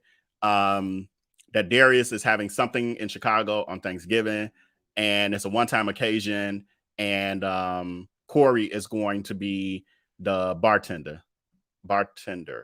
Corey is not charging anything for travel, so I heard. Oh, Corey's not here though. So yeah, see, Corey's thinking he's gonna come up and it's gonna get him some notoriety, and Darius is getting over on him. So he's probably practically working for free. I'm sure he's working under scale. Now you're saying here, allegedly he's not charging even for his travel. So he's about to spend his money to travel for free in hopes that Darius's followers will patronize him and all of that. What might happen is Darius will find some issue with him and then drag him after the dinner service is done. And then the D-Hags will harass him and his followers. So we'll see. We'll see. He may, because it's a one-time event, possibly get away unscathed. Maybe. He may feel a ways behind the scenes when nothing comes of it, but he might come out unscathed, possibly, with the exception of that. Says, I gotta go, but love you. Hope to see you soon, Velnito. Yes, I will be back next week when we go live again. So what we're shooting for, and I've been talking to VellB about it, is that y'all know how he get with going live. He be having all these issues, and then he come live, and then y'all don't see him for 3-4 weeks in a row. The plan is, and he's trying to do this in a way that he can maintain it for growth and all of that, is that he's going to start trying to go live 3 days a week. Tuesday, Wednesday, Thursdays, because he's lazy. He don't like to start his work week doing something. So Mondays he like to have off. And then I don't care I can tell them this. Mondays he likes to have off. And then Fridays he likes to kind of have not off, but just not have to, do this level of stuff. And then this allows him to do his social media stuff and the deep dive videos and all of that kind of stuff. So Tuesday, Wednesday, Thursdays are supposed to be live stream days. And so that's what he's shooting for. I'm going to stay on him. The Patreon executives, they've been working with him through stuff because he share more with them. So, we're going to try to get VellB together. He's not a sociopath. So like he's a normal human. And so he can't constantly be with a camera in his face. That's not him. So he can't go live 15 times a day and lay in the bed and have y'all, looking, well, he ain't got no taco meat on his chest, but he, and crust in his eyes and chewing on food and got crumbs on all in his bed. And while he got y'all on live stream, that ain't how he rolled. So it takes more for him. Again, he's just a normal human being. Like he's a person who's healthy. He has healthy relationships around him with other human beings, family, friends. He has his mom. His father unfortunately passed away, but even before that, he's known his father his whole life. So he's a healthy human being mentally. And so he doesn't need the attention of the internet constantly to validate him as a person. He actually gets that from his higher being God, his purpose, his calling. He understands that. And the fact that his soul, he sleeps well at night because he doesn't have a soul full of, he has a fully formed soul. It's not a deficient soul. It's not a soul of a undeveloped fetus. We can surmise at this point that Darius' soul has not, maybe it never transferred to this world. Maybe it's still, in the universe somewhere. Like when he maybe was reincarnated as an infant here, his soul didn't come with him. So because of that, Vell is not a person who can constantly be on camera and all of that. He's kind of more low key and all of that, but he enjoys being with y'all. He loves this. He really does. He really enjoys it. He loves the community that he's building with you guys. And so that's another reason why he's got me partnering too, is so that he can continue to bring you content and kind of get out of his shell, so to speak. And Darius knew these things about him as well, because he's not a person who has to have the limelight. But actually, when Crooks knew him back when he was, he looked like that too. Don't get me wrong. That wasn't the picture I was trying to pull up. But when he, here we go. Where is that? No, not that one either. Not that. No, not that picture either. This one. So, you know, when he looked like that, Crooks, when he looked like that, and he knew VellB way back then, VellB was actually very low key, shy. He was not a person who would do what we're looking at today. He wouldn't get on camera. Actually, when Darius scammed him, VellB was actually still closeted. He, you know, family, you know, didn't know. Only close friends knew, even, you know, that he was gay and all of that. And Darius took advantage of that, knowing, just like he does now, like he's, you know, doxed Kim and other, you know, litany, long laundry list of people. He knows that when someone calls him out, he's gonna expose them, you know, tell whatever deep dark secrets they have or whatever. And so for VellB back then, that was his sexuality. And so Darius Cooks also knew that. And so what happened was, you fast forward, you know, the decade later, 2021, when VellB, you know, finally spoke out in public, Darius Cooks, the first thing he said in regards to VellB or speaking out was, "Oh, and I hear my ex, Lavelle, is now joining the people who hate me." So he's outing Lavelle. He didn't say his friend. He said the ex. Again, painting the narrative. So, man, I don't even know why I said that. You know, I'm Velnito. I just get to rambling and just get to, I'm unfiltered. Yeah, I can't help it, y'all. Can't help it. But with that, it has been a great evening with you guys. I'm so happy that Vel has let me out the basement. And that means you'll be seeing a lot more of me. And yeah, I'm gonna close it out for you. Okay. All right. So yeah, that, you know, I hope you've enjoyed your time here. We will see each other on Tuesday. VellB will be always, you know, interacting on social media like he normally does. There'll still be other pre-recorded videos coming out and all that. He needs time to work on those things. So that's another reason why he's taking, you know, Mondays and Fridays off. You know, he's working on the other content during them days. So, you know, he'll be engaging with y'all, but live streams Tuesday, Wednesday, Thursday. Hold him to that, y'all. Hold him to that. Let him know that y'all interested. So I think that's all. You know, thank everyone. What do you normally do? Oh, you thank everybody. So thank you, everyone. My moderator, or I'm sorry, our moderators. Y'all my moderators too. Vel's moderators, VellB and our moderators, Alice Blessed Child of God and Don Smith and we've been on here 3.5 hours. So if you were Marianne Coker, I know I saw Marianne, and I'm sorry if I missed anybody. I think Trikesha was there.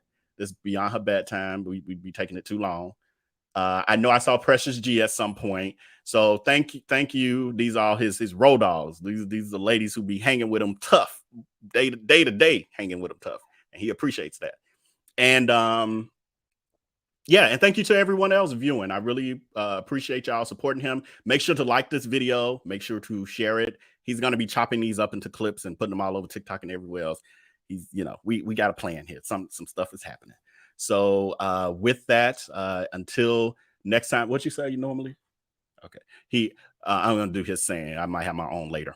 But until next time, until VellB uploads the next video, make sure to take care and be blessed. Peace.